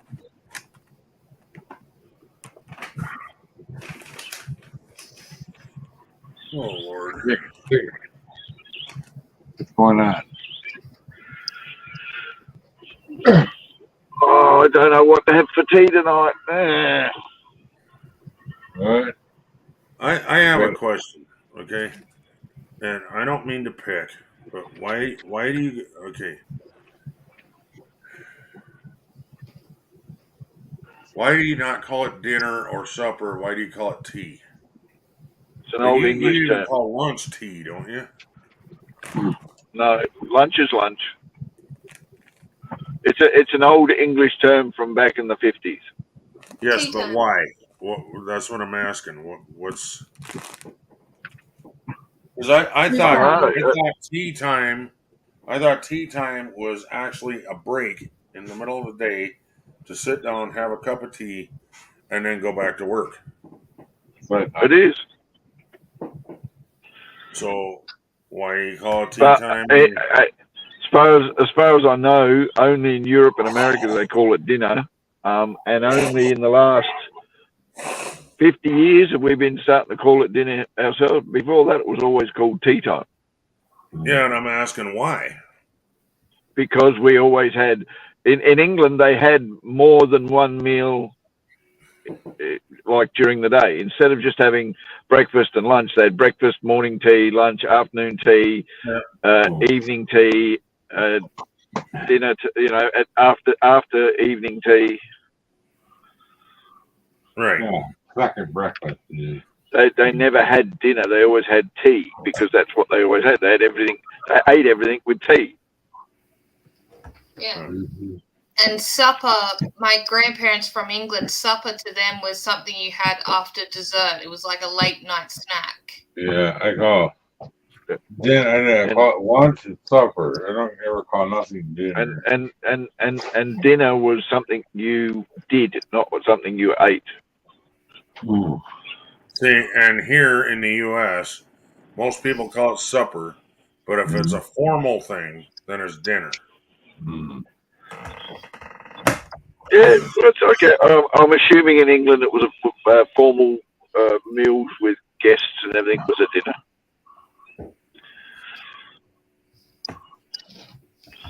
Yeah. But, okay, so to make it easy That for all would be those a dinner international to us, people, yeah. I don't know what I'm going to have for supper. Well, I wasn't picking on you. I just wanted to know why. I wanted to know the history behind that. Yeah, That's why I was trying to be really careful with my words, Gaffa, because I didn't want you to feel like I was going, "Oh, you fucking Aussies, man." You got to remember. I wanted to know the history, you know. A lot of Australia's history is just history, and none of us ever really worked out why it was that way. We just did it. Oh. You know what I mean? So some of us who actually asked that stupid question ourselves would go look up, find out, and do whatever they can to get that information. But 9 times out of 10, it's just that's because that's what we did. We said dinner, or we said tea, or whatever it is. Right. Yeah. See, I think the only reason supper was I think what you had with your own. What do you call it? Immediate family, I guess. So husband, wife, and kids. That was supper. Yeah. If you had the in-laws supper over, was, if you had the in-laws over or grandparents over, now it became dinner. And then you got out the good china. Here, supper was something that the farmer had at the end of the day when everybody else had already eaten. Oh. That actually makes sense. The kids would get their meal when they were just before they go to bed, and the farmer would come in at the end of the day when the sun's gone down and he'd have his supper. Right. And the kids are probably already in bed, huh? Yeah, well, either that or they're being bathed. Oh yeah, probably bathing. Yeah.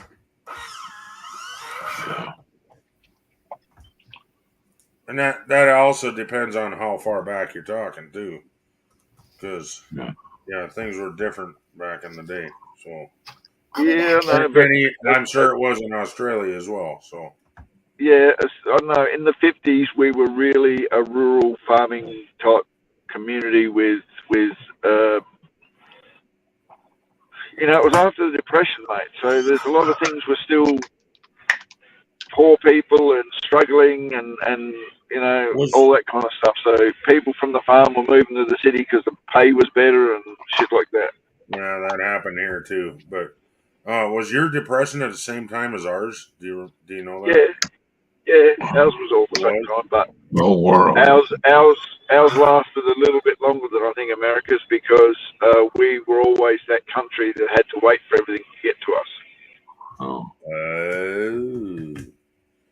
I mean, we had our own industrial shit. We made our own stuff, but the latest fashion and the latest trends and the latest things that America and England already had going finally made it to Australia, if you know what I mean. Yeah, but I wouldn't call that depression because you didn't have the product, I guess. No, but it made our depression. You guys came out of your depression because of the industrial era and because of, like making cars and building stuff and everything else. But it took us like another 30 years to get to that stage. Jeez, really? Well, yeah, our first car came off the production line in Australia in 1956. When did your first production line come off? Production line? For cars. Before World War II. Oh. Yeah, we were driving cars in World War II. We were driving trucks in World War II. So would we. We had to import the bloody things. Yeah, how come you guys didn't build your own? Doesn't Australia have their own cars? Used to. Yeah, and the first one rolled off the production line in 1956. A Holden? Yeah. Hold. Okay. A Holden, they're good trucks, man. They're out of business now, I think. Yeah. Right.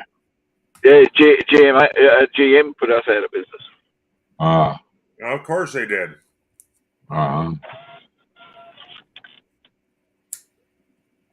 And you know what their excuse for putting us out of business was? The government wouldn't pay us enough subsidies to keep it going. Wow. Yeah. Yeah, between GM, Ford, and Dodge, they put a lot of businesses out of business. Tucker, Yep. I can't even think of any others right now. Studebaker? We had four car companies over here made cars. One was Chrysler, one was Ford, one was Holden, which was General Motors, and one was Toyota. Chrysler pulled out, Mitsubishi moved in. Mitsubishi pulled out. Then at the same time, in the same year, Holden, General Motors, Ford, and Toyota all pulled out their manufacturing out of Australia. Wow. Yeah, seeing here, Ford, Dodge, and Chevrolet, whatever you want to call it, GM, Yeah. bought up all of the iron ore so that nobody else could build any frames or cars or anything. In America, they bought it all up. If something went up for sale, they bought it. They had freaking iron ore for freaking years without ever buying anything. Yeah, we got our own mines over here for that type of shit. Yeah, we used to have a foundry. What happened is like you were talking about Holden. Well, shit. Then Chevy would have bought all the iron ore for all the, Not in assholes, Australia, no. man. In Australia, we had a city that was founded on iron ore mining. Okay, yeah, that makes sense. Right, so when the iron prices started going a little bit under the weather, and they weren't making their money off it, the city nearly closed. Until an Asian guy came over and he said, "I want to invest in this city because I think that this is the best iron ore and best iron and everything else." And he reinvested in the city, and now it's like twice the size of what it was.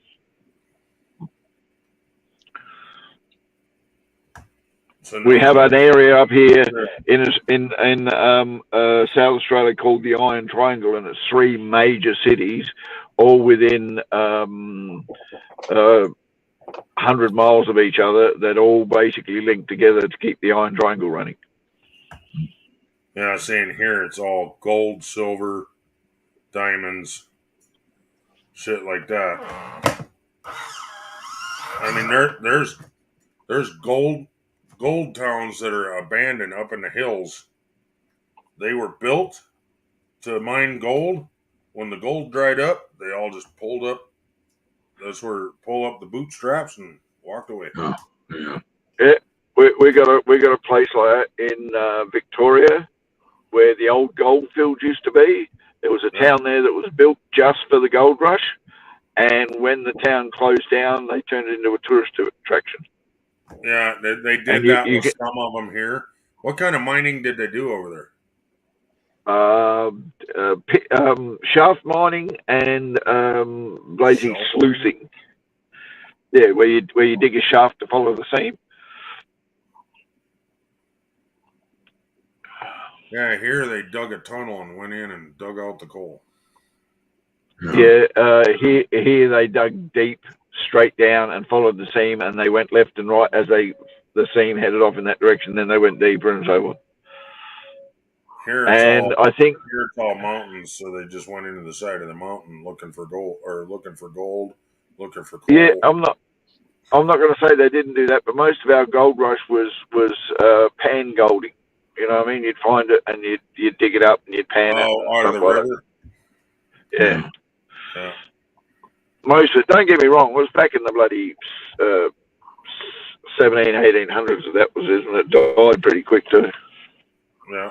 Well, here you can still go gold panning up in the mountains up here.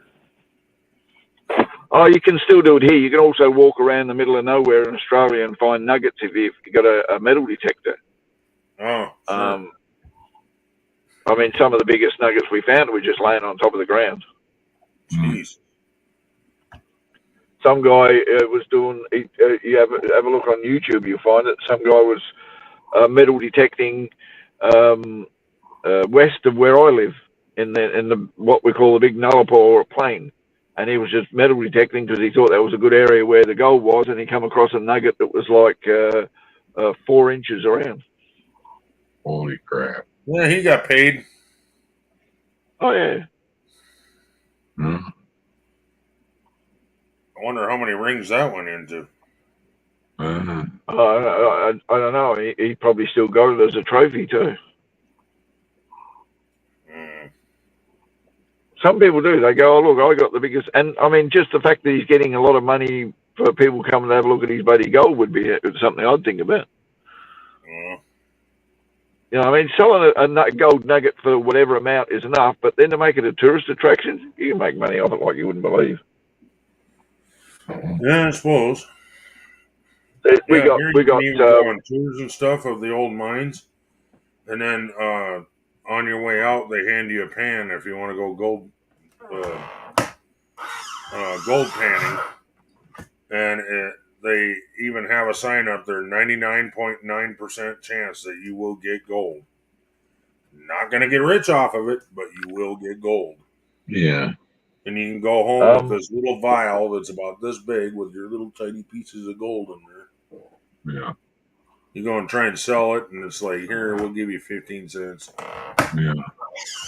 We got a place in the middle of South Australia that's, yeah, I don't know why anyone would want to live there, but they do.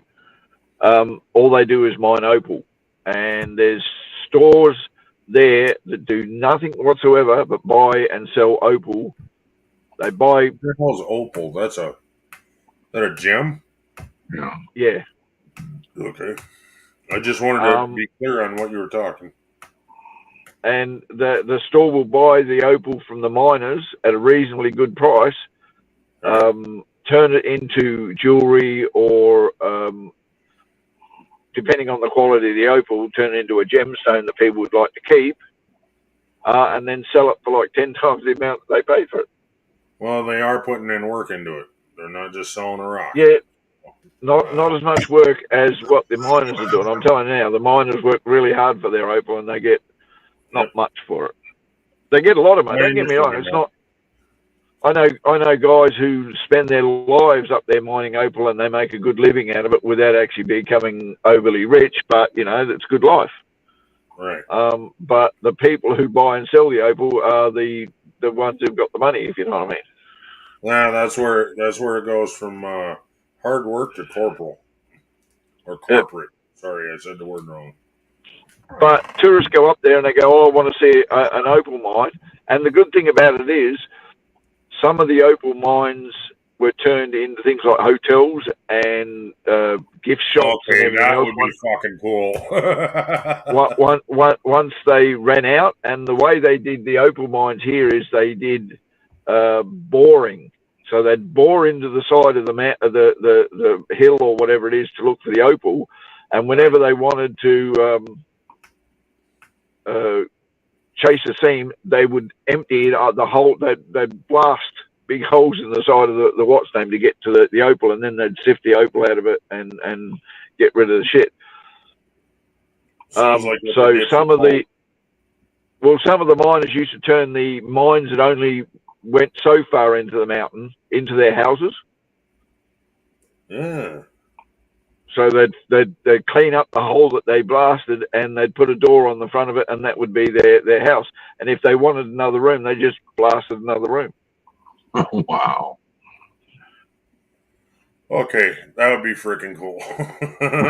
And there's a hotel that one of the mines that did quite well. up to the stage it didn't run out of opal. It just wasn't viable to keep doing it. The person bought it, turned it into a hotel, and you can go into your hotel room, and you actually see dirt walls as your room walls, yeah. if you know what I mean. And all the lighting and everything else. Sometimes you've got solar lights coming down. Otherwise, it's just you've got lights on constantly in the room, so you're underground. Right.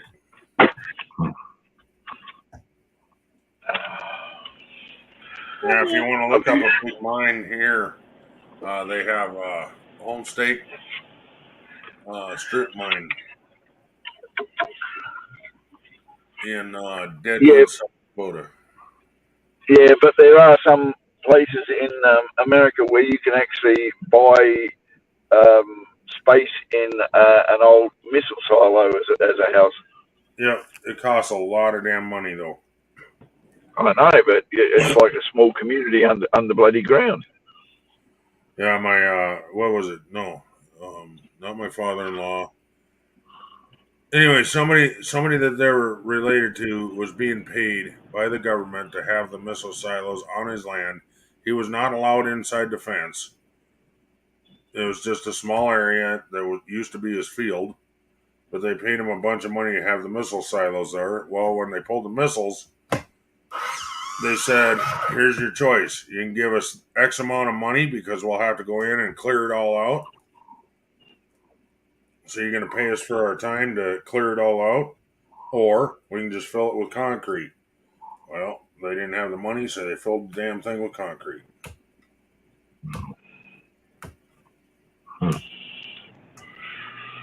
Interesting. It's like $100,000 for a permit to start. Holy shit! Yeah, but I couldn't. Shut the hell up. I can't believe that they would pay him a whole load of money to take the land to put the missile silo in. All right, so basically they were renting his land for whatever amount of time that they wanted it. Yeah, and I don't know what that cost was, but they were paying him. Yeah. But put the missile silo in his land without any cost to him whatsoever. But then when they've decided they don't want it anymore, they were going to charge him to fix it.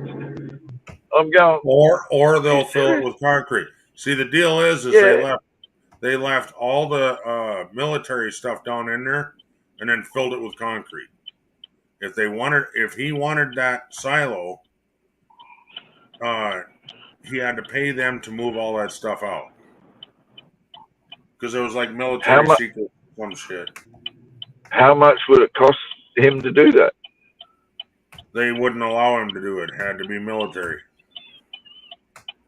Yeah, but I'm saying, how much would it cost him to have? Yeah, but how much would it cost him to have them do that?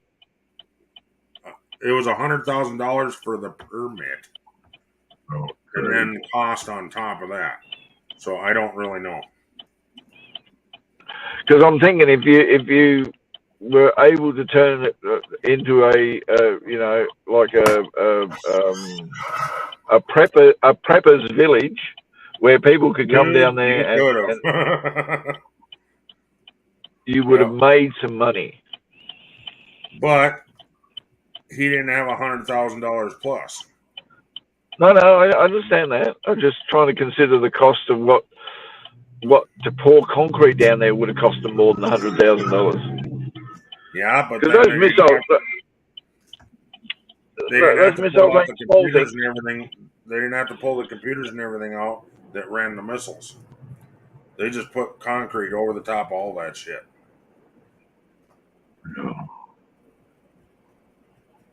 So now basically what he's got is a portion of his land that, as far as he's concerned, he didn't want taken away from him, that was turned into a concrete pillar underground.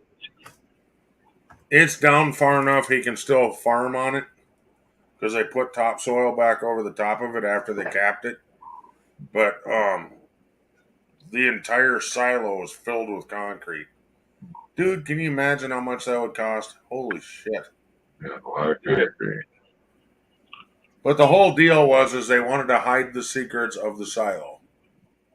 So if he wanted, if they wanted all that, or if he wanted all that taken out so that he could take it over and use the silo, they were fine with that. But just to get the permit, it was $100,000, and then you had to pay the military to take it out. Yeah. Anyway, I gotta go Well, back they just said, upstairs. screw it, fill it. So they just, it was truck after truck after truck. Okay, I guess he had to go.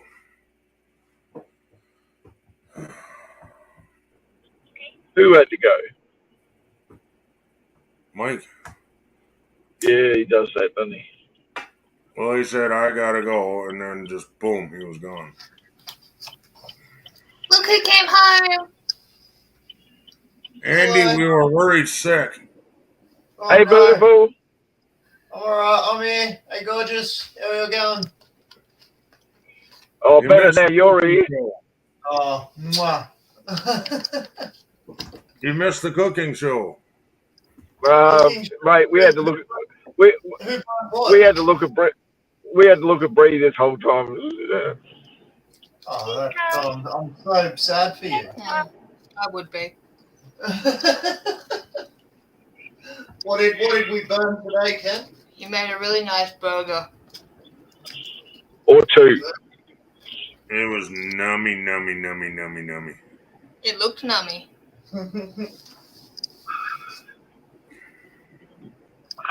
We got to go to the supermarket, right? Okay. So I just picked Princess up. Hey, beautiful. Is your princess Gaffer? Is your princess collecting these from Woolworths at the moment? Yeah. Yeah. Yeah. Yeah. Well, we've got. Hey, maybe out of trade. Yeah. Well, we'll Trade have to through send. the mail. Yeah. She only. I think she's only got a couple of doubles at the moment. She's done quite well out of it this so far.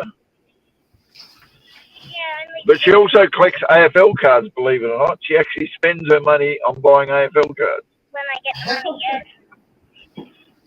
yes. I have had a lot more doubles. Some boy at school gave her some of his spare ones, and she goes, "I'm going to start collecting them now." Oh, it's your money. Well, they're our I have a doubles. lot of them. I have a lot of them, and I don't know if She they're must go to Woolworths a lot. No. We just completed another page. No, it's the fact that the guys at Woolworths, if we only owned one pack, he'd give us like 7. She flirts with the boys to get some more cards. I do. Oh, mate.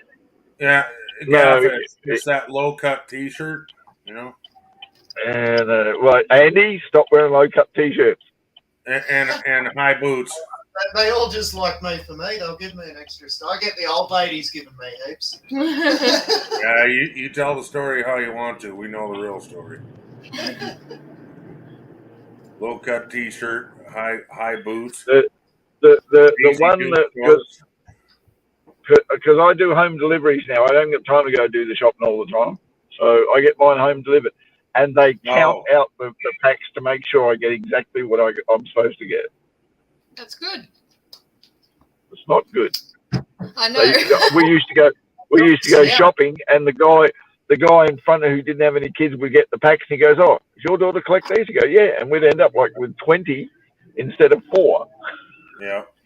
That's pretty much us every time we go to Woolies. It's like, okay, thank you. Did you get her the folder? You got to get the folder to put Yeah. in.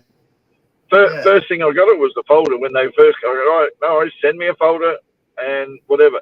And I even go out of my way to look for those ones that says you get an extra pack if you buy this. And if it's something I buy, I'll buy it because it's an extra pack. You buy 2 of them if they're cheap. You know, if it's like.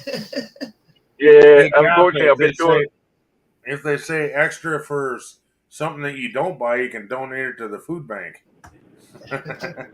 or food pantry, whatever you call it over there. But my problem is though, I've been doing it for so long on so many Woolworths things. I've got storage. I could actually open my own shop, I reckon. Yeah, we've done nearly we've all got of 2 them. boxes full of the Lego Woolworths and the Lion King Woolworths, the miniature Ushi, food, those Ushi. the Ushis, the cards. Oh man. Yeah, she got all those. have almost all. I think I have almost all the Yoshis. She has all the Yoshis. Yeah. Did you get all the Plus, she's Lion got a King? few.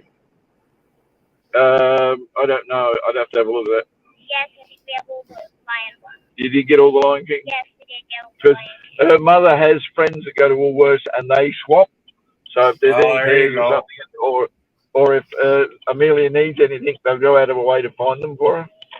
My favorite thing they brought out of Woolies was the miniature food. Really, really got 100. Yes, that she didn't get as much of as I would have liked to have. That was absolutely wonderful stuff. Yeah, She I used got to the keep whole it. thing. She used to have it in her mini kitchen that she got.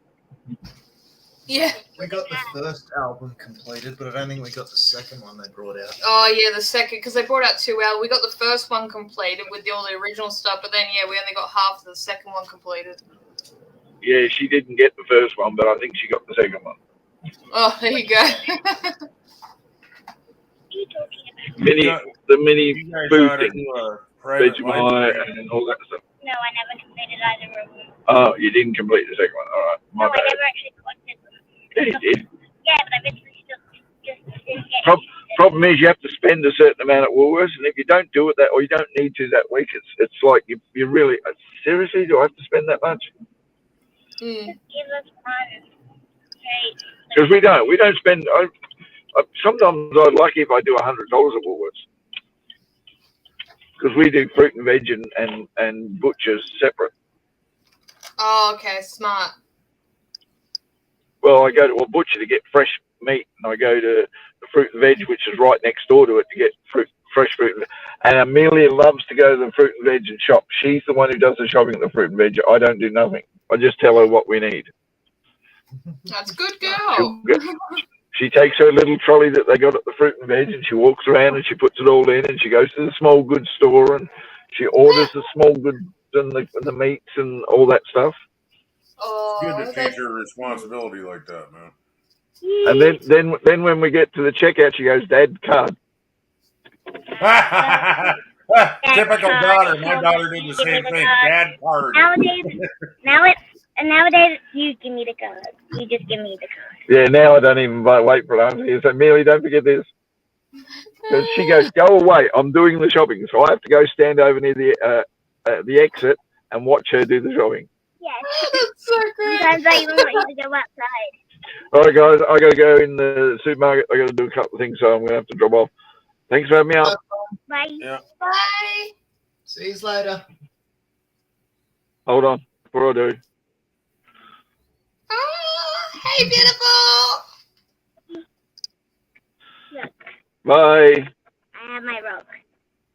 Tell her stay redneck.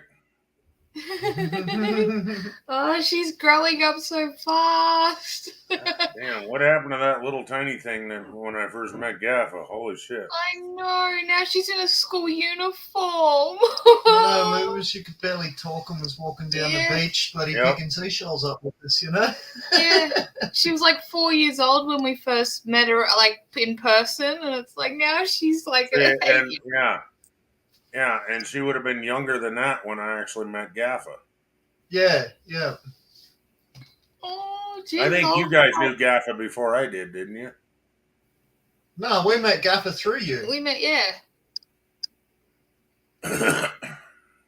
We met everyone through you, Ken. We knew no one before we came onto YouTube and met you. Yeah. We were nobody before you. That's nice of you to say, but I mean, you guys made quite a channel for yourself. So Yeah, but, you know. We didn't know what we were doing, you know. We were just going into other communities and channels and leaving random comments. And at the end of the day, to us, we're actually more happier to have friends like you rather than a channel that we, you know, have to stress about. It's like, yay, our friends are alive. yeah, well, you guys put a lot of work into shit, though.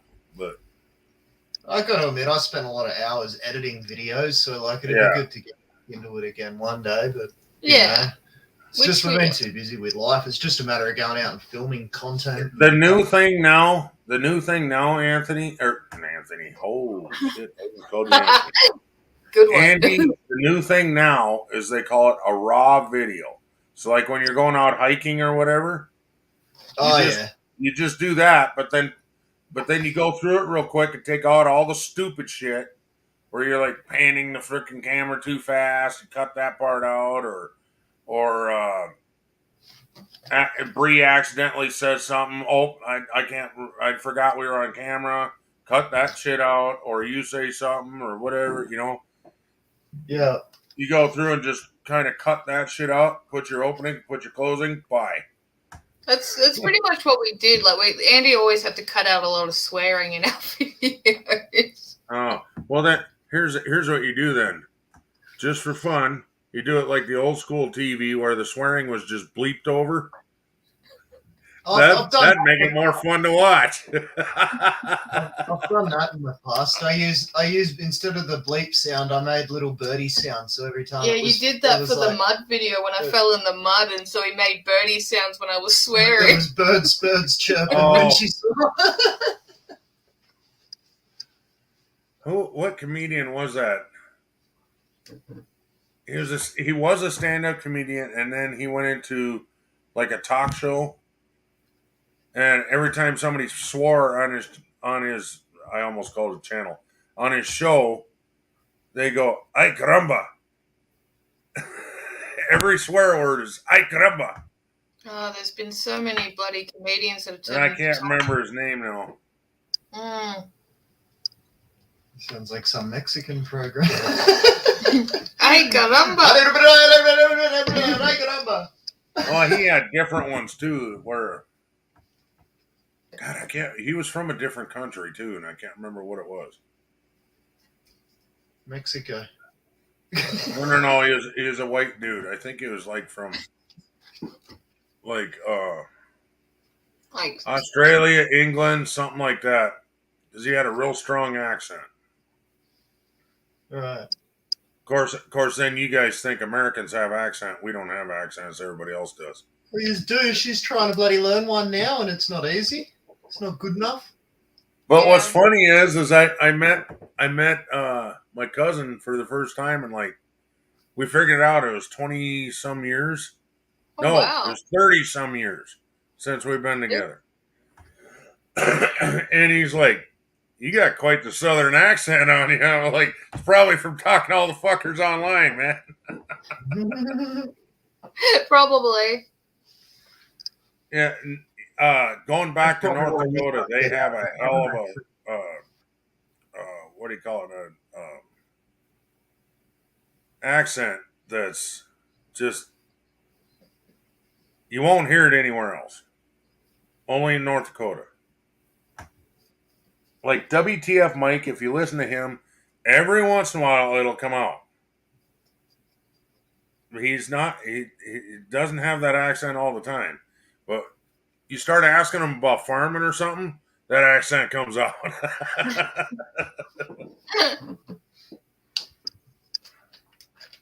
And he doesn't even realize that he's changing the way he talks. It's like North Dakota, like even South Dakota, depending on where you're at. Even the white people start using slang like Native Americans do. Like they do on the res. Ow. No. What are you doing over there? Shit like that. See, that's Native American. See. I'm not making fun either. You can ask Wolfie. Yeah. God damn it, Pine Ridge. You go on there, everybody has a strong accent, and that gets funneled out into the rest of the state. See. You see. Accent. LOL. Can you do different dialects at all, Ken, or are you pretty much stock standard with the way you talk? Could you sound like you're from New York or sound like you're from I can, but I'm not very good at it. I wouldn't be convincing. You know. Like you have at least experienced a lot more different dialects in your native I've experienced tongue. some just from traveling up the northern part of the United States. You want New York? Lisa from the Round Table, get her pissed off. Yeah, I've heard her rant. That shit comes out strong, man. I'm walking here.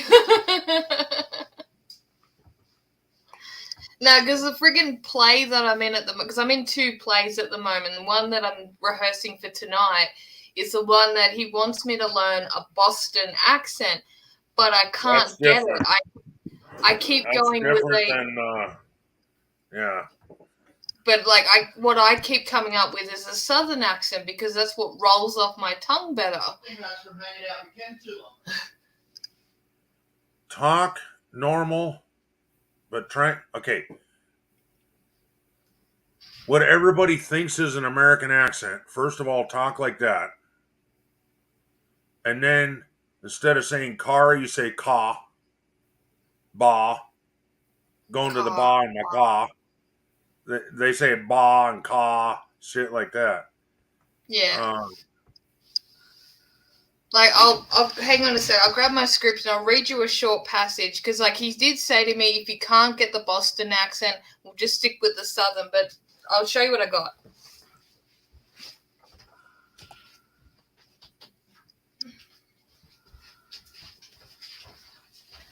Okay. So this is my script. I can't see it right now.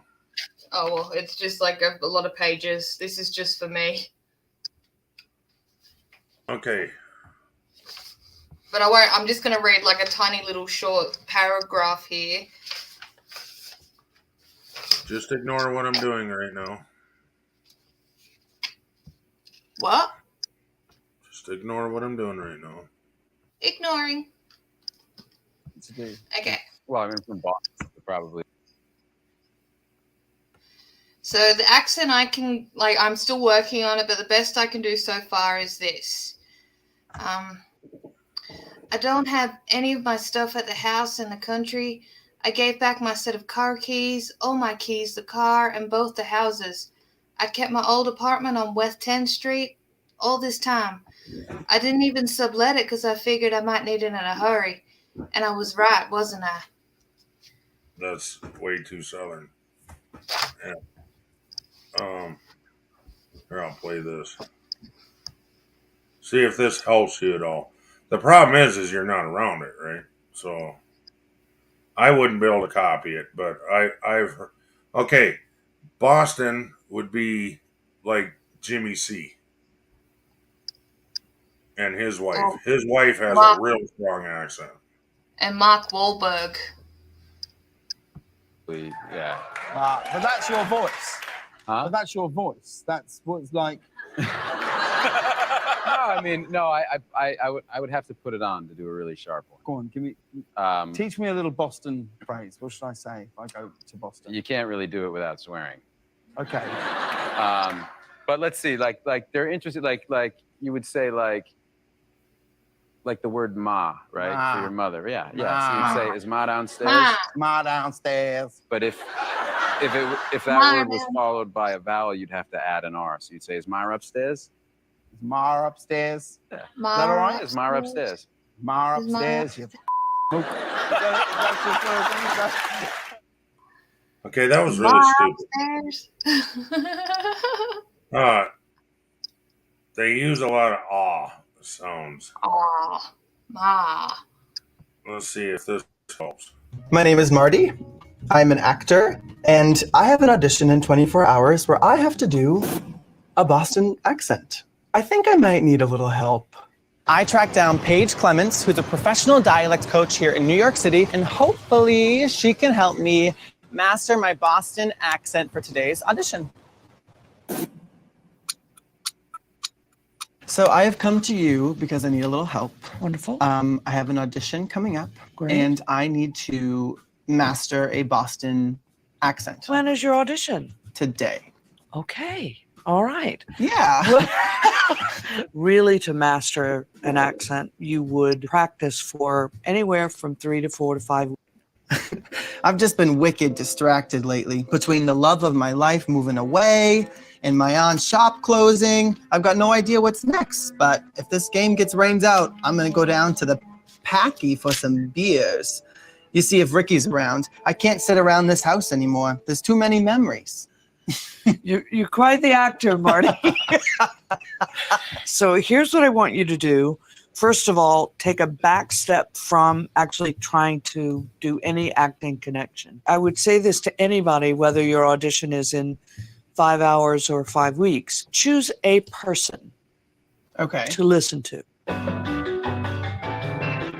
We're going to watch a scene. Matt Damon is coming up. He's very consistent. Who's that? Hang on a second. You're a Now, first listen. grad student. You just got finished reading some Marxian historian, Pete Garrison. Marxian. You're going to be convinced of that till next month when you get to James Lemon. Then you're going to be talking about how the economies of Virginia. Economy. You hear that? The economies. Economy. Economies. And he's very natural with this. He's not showing his accent. How the economies of Virginia and Pennsylvania were entrepreneurial and capitalist way back in 1740. See, 1740, he's got an upward inflection. Very important thing to do, that you don't repeat every sentence with a falling inflection. So you're not dropping the ends like that. Okay. Here's what I want to say.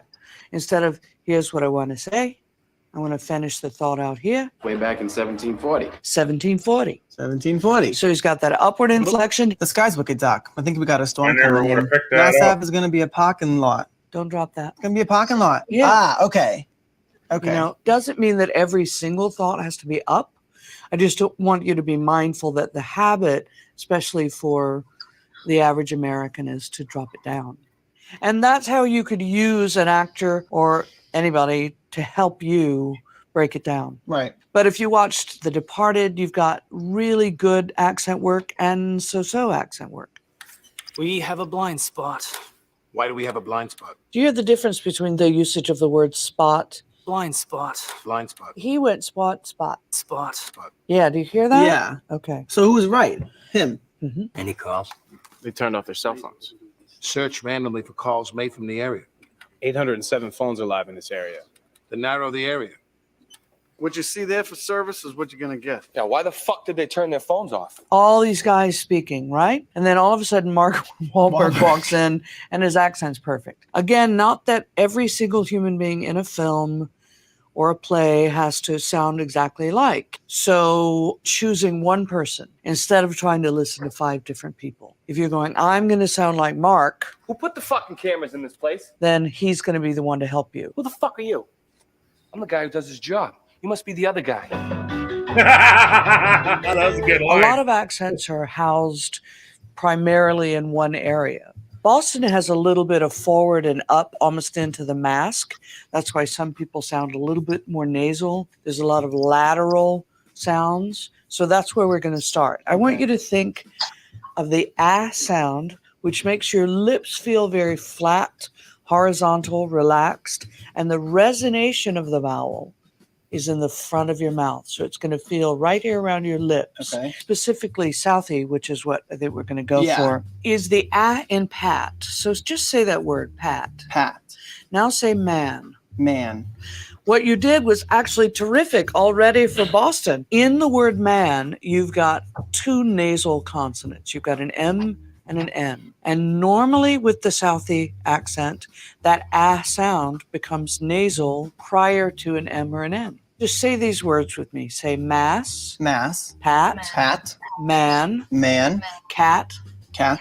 ask, Ask. task, Task. packy. Packy. What do you think Packy. packy is? I know Do you what a know? packy is, believe it or Excellent. not. The liquor store. The liquor store. Yeah. Good. Okay. Packy. Be careful. I just noticed something you did. This happens when you first start. You can add like a physical, almost an Every word I articulation say to it. is So be gonna careful be- you don't go packy.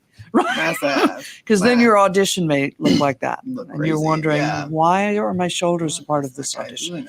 Okay. Pat. Pat. Yeah. Pat. Mass. Mass. Av. Ab. Packy. Packy. Now let's go to a different sound. So the next sound I'd have us do is we're going to switch from the front to the back of the mouth now. Okay. Okay. The word on or off, honest, God, long, ah is a back vowel. So it's placed in the back of the mouth What Bostonians do, specifically Southie, is they treat this vowel as what we call a diphthong. Now, a diphthong is just a speech What'd term. you call me? A diphthong is simply a blending of two vowels. Okay. But if you move your tongue, like it's sort of doing a little bit of a wave in there, on, you're going to have a lilt. So listen to it. Instead of honest, general American. Honest. Honest. Honest. Honest to God, it's not. Honest to God, it's not. Do you feel how you've not only changed the vowel, you've changed the place in the mouth? Yes. Right? Wow. On. On. Coffee. Coffee. Want. Want. What do you want? What do I want? There What do you you go. want? That's it. Want. Dog, want, on. Dog want on. Coffee. I've got no idea what's next. I've got no idea what's next. What's next? What's next? I hope this is helping you. And my aunt's shop closing. And my aunt's shop's closing. My aunt's shop. I'm gonna go down to the Packy. I'm gonna go down to the Packy for some beers. I'm gonna go down to the Packy And see if Ricky's around. and see if Ricky's around. I think Coffee. they probably got my 15 cents that I made off of this live stream. I can't sit around this house anymore. There's too many memories. Oh my I God. hope it's not end of the day I yet. know, We're good? no, it can't be. Ready? New sound. Yeah. Okay. And this is a big one. Okay. In the world of accents and dialects, you may hear the word rhotic or non-rhotic. It's referring to whether or not we use R's or not in our vowels. Okay. We have the word stir. That's a vowel that has what is called R coloring. So that makes it rhotic. Now, people in Boston will round the lips a little bit. So the vowel will feel more forward. Okay. So instead of stir, stir. Stir. Yep. Now let's purse the lips. Let's see if we can find the sound person, Person. worth. Worth. Round your lips a little more. It's almost like Perfect. a speech impediment. Perfect. I feel like I'm talking in a British accent. You're not British. Perfect. Perfect. That's the strong And what I mean by strong is it's in the accented syllable of the word. We have a weak especially when it's at the end of a word, like in father, sister, brother, theater. In Boston, we're going to drop the R. Forgot about it. All right, say dinner. Dinner. Theater. Theater. Father. Father. Sister. Sister. I did it. You saw that. That was it. Ah. So when you say the word or, you're not just saying vowel, vowel. You're saying two vowels, two vowels. Think about it. Say or. Or. Yes. Good. Okay. That's what a diphthong is. Or. So what we want to do is. What were you saying? Gone to the theater. Oh. Yeah, you're getting it. Is make the second vowel have no R coloring. Or. Short. Short.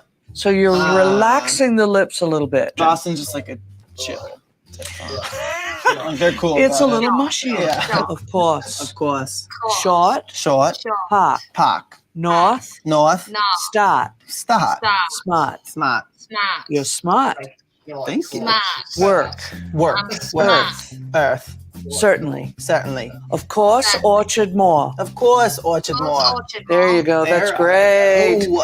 Dinner, theater, father. Dinner, theater, father. Father, let's go to the Father, dinner theater. We're going to the dinner theater. Let's go. Come to the dinner theater. Let's go. The purpose of. That was actually pretty good. I barely heard you, but that was pretty good. And that would go with bar and car too. They it's that same type of ka. Yeah, it's almost like a bird going ka ka. Any stuff in the car. Yeah, going to the bar in the car. I'm gonna sound like freaking Godfather by the end of this. What accent, Alexa? Make you an offer I Oh, I can't forgot it's refuse. over here. Alexa, what accent did Godfather have? Fuck, the bathroom answered me. Alexa, what accent will Godfather have? From Thinkings.com. While the Godfather himself, played by Marlon Brando, commanded the screen with his Italian-infused dialogues, Pacino's character, Michael Corleone, drew upon the rich linguistic nuances of Sicilian. So there you go. He had a Sicilian Italian accent. Gonna make you an offer you can't refuse.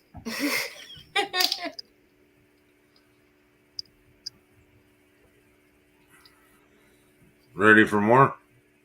No, well, unfortunately, I gotta get going in 20 minutes. Like I actually have to leave the house in 20 minutes. Okay. But no, it's been fun cooking with you and watching you eat a really nice burger. It was good. No, it looked good. The whole idea was to give somebody an idea what to try something new and all that. Mm. Maybe I'll go in and take this video and cut that cooking part out. Make it a separate video and leave this up as a live. I don't know. Just leave in the part where you're eating it because that's commercial material. I'll leave in part of it. Like the first bite or something, you know. Yeah. No, but no, thanks for today. It was a lot of fun. Yeah, thanks for coming up. No problem. And I actually hope that all I did was typed in Boston accent and then started going down the list. This one might work, you know, and then I started playing it. Yeah. That's all I did. Try that. Try stuff on the internet and you know, and then and I hate to say this, it might drive Andy nuts. I almost called him Anthony again.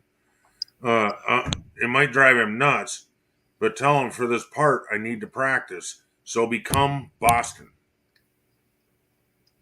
Like at least the whole time you're at home. Yeah, I get what you're saying. Try as much as you possibly can. You know, I don't know. That way you nail the part and you get it, you know. Yeah, we'll see what the director says tonight and see, because he said he wanted to have a chat to me about the accents and see where I am at it. So we'll see what he says. Well, I hope this video helped you a little bit, you know. No, it did. Thank you. I got cat. Cat. Ba. Theta. Theta. Yeah. You do a lot of Yeah, with the nasally Yeah, kind of, huh? Yeah, they push it out to the top of their teeth. That's kind of what she was describing. I don't know how the hell you do that, but doesn't help that I'm Australian, not already American. I know. Well, and that's where I was like, practice being an American. If you got time, practice being an American. You know, your what do they call that? Your stereotype American. Yeah. You know, well, my other play, I'm bloody British, so it's hard to go from British and then this one I'm American. Well, when you're making fun of an American, you can do it like an American accent, making fun of them. What I'm saying, making fun of them, making fun of us. What I'm saying is do that, playing around, and then start adding the ka, ba, theta, stuff like that in it. Yeah. There was a whole bunch of words like that. She had a freaking list. And that's where I think that video might, you know, you go back and she seemed like she knew her shit. So, yeah. And no, she was easy to listen to rather than somebody trying to drill you. Well, right? Like my freaking director. Well, he just wants the best of the best, so. Sounds like you're already chosen. Even if you can't get it down, you can use your southern accent, whatever. But well, I told him from the straight up, I said, I can't do an American accent. He said, that's okay. You've got the look I'm after. We can teach you something. And it's like, okay. Right. And that's where maybe even when you're talking to him saying, hey, I saw this video on YouTube. and I learned a couple things. Here's what I learned, and then start going through words and show him what you learn, and maybe he can build you off of that. Yeah. See what I'm saying? Yeah. That's where I was like, when you're making fun of an American, how do you talk? Talk like an American right now. Make fun of me. Oh, you bastard. See, now that's Southern. Northern American. All right, family, let's go. We're going to pack up and go out camping. That's it right there. Yeah, now you do that. Now you do that and add the kaba. I can't get him to come up. There you go. I tapped on your head 4 times there, Gavin. All right, guys. Well, I'm going to love you and leave you and go to this rehearsal, and we shall Good catch luck. you in probably next stream. Break a leg. Always. Stay redneck. Mwah. Bye, bye. Bye. Have fun. Bye. Bye, everyone.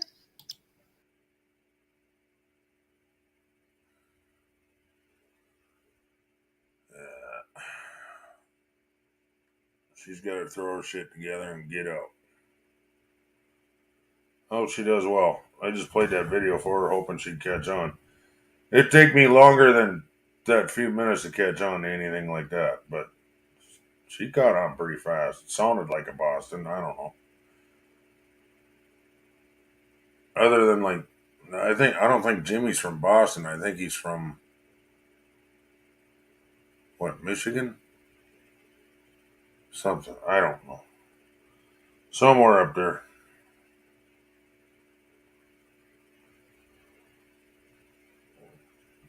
Oh, there you go.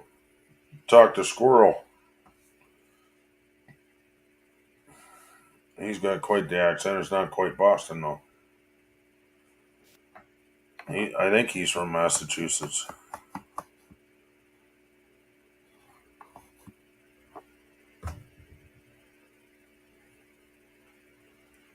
Seems like when you meet somebody from Massachusetts, they have that same accent, but it's more pronounced in Boston. Seems like it. I don't know.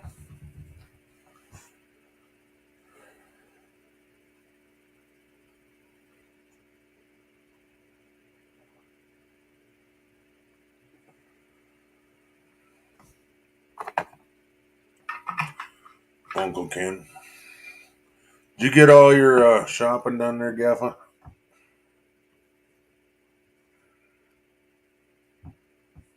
He's not even here.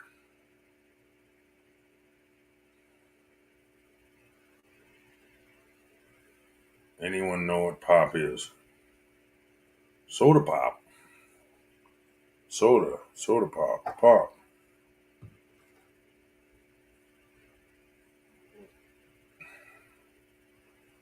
I guess he didn't want to talk to me. Rude.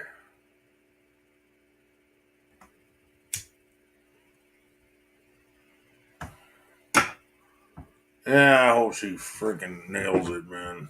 That'd be cool if she did. I lost my bag. I can't find my sack.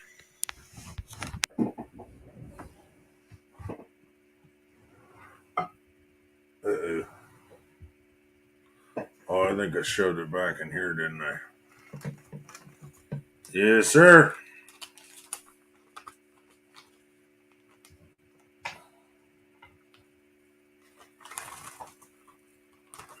I'll put it in there. I'm done. All right, kids. Mic not working again. All right. I just saw that you left a message in the private. Mic not working either. Okay. All right. Well, thanks for coming up anyway, everybody. Gaff, I had fun when you were up here. Sorry you had to leave. But no, I'm going to leave. It's midnight 30. So, on that note. Morning, you beautiful bitch. It's me, here to tell you to have some water, have a poop, and have a great fucking day. Oh. The heater.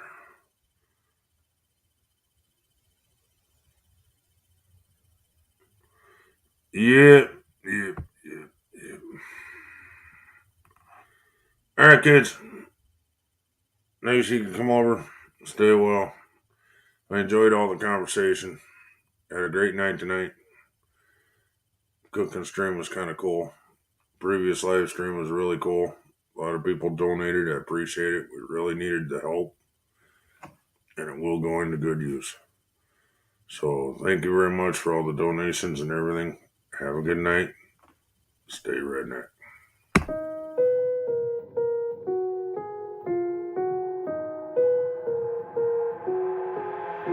I've got an itch I can't scratch, I'm missing a piece that completes a whole part of me, an open wound scar to see.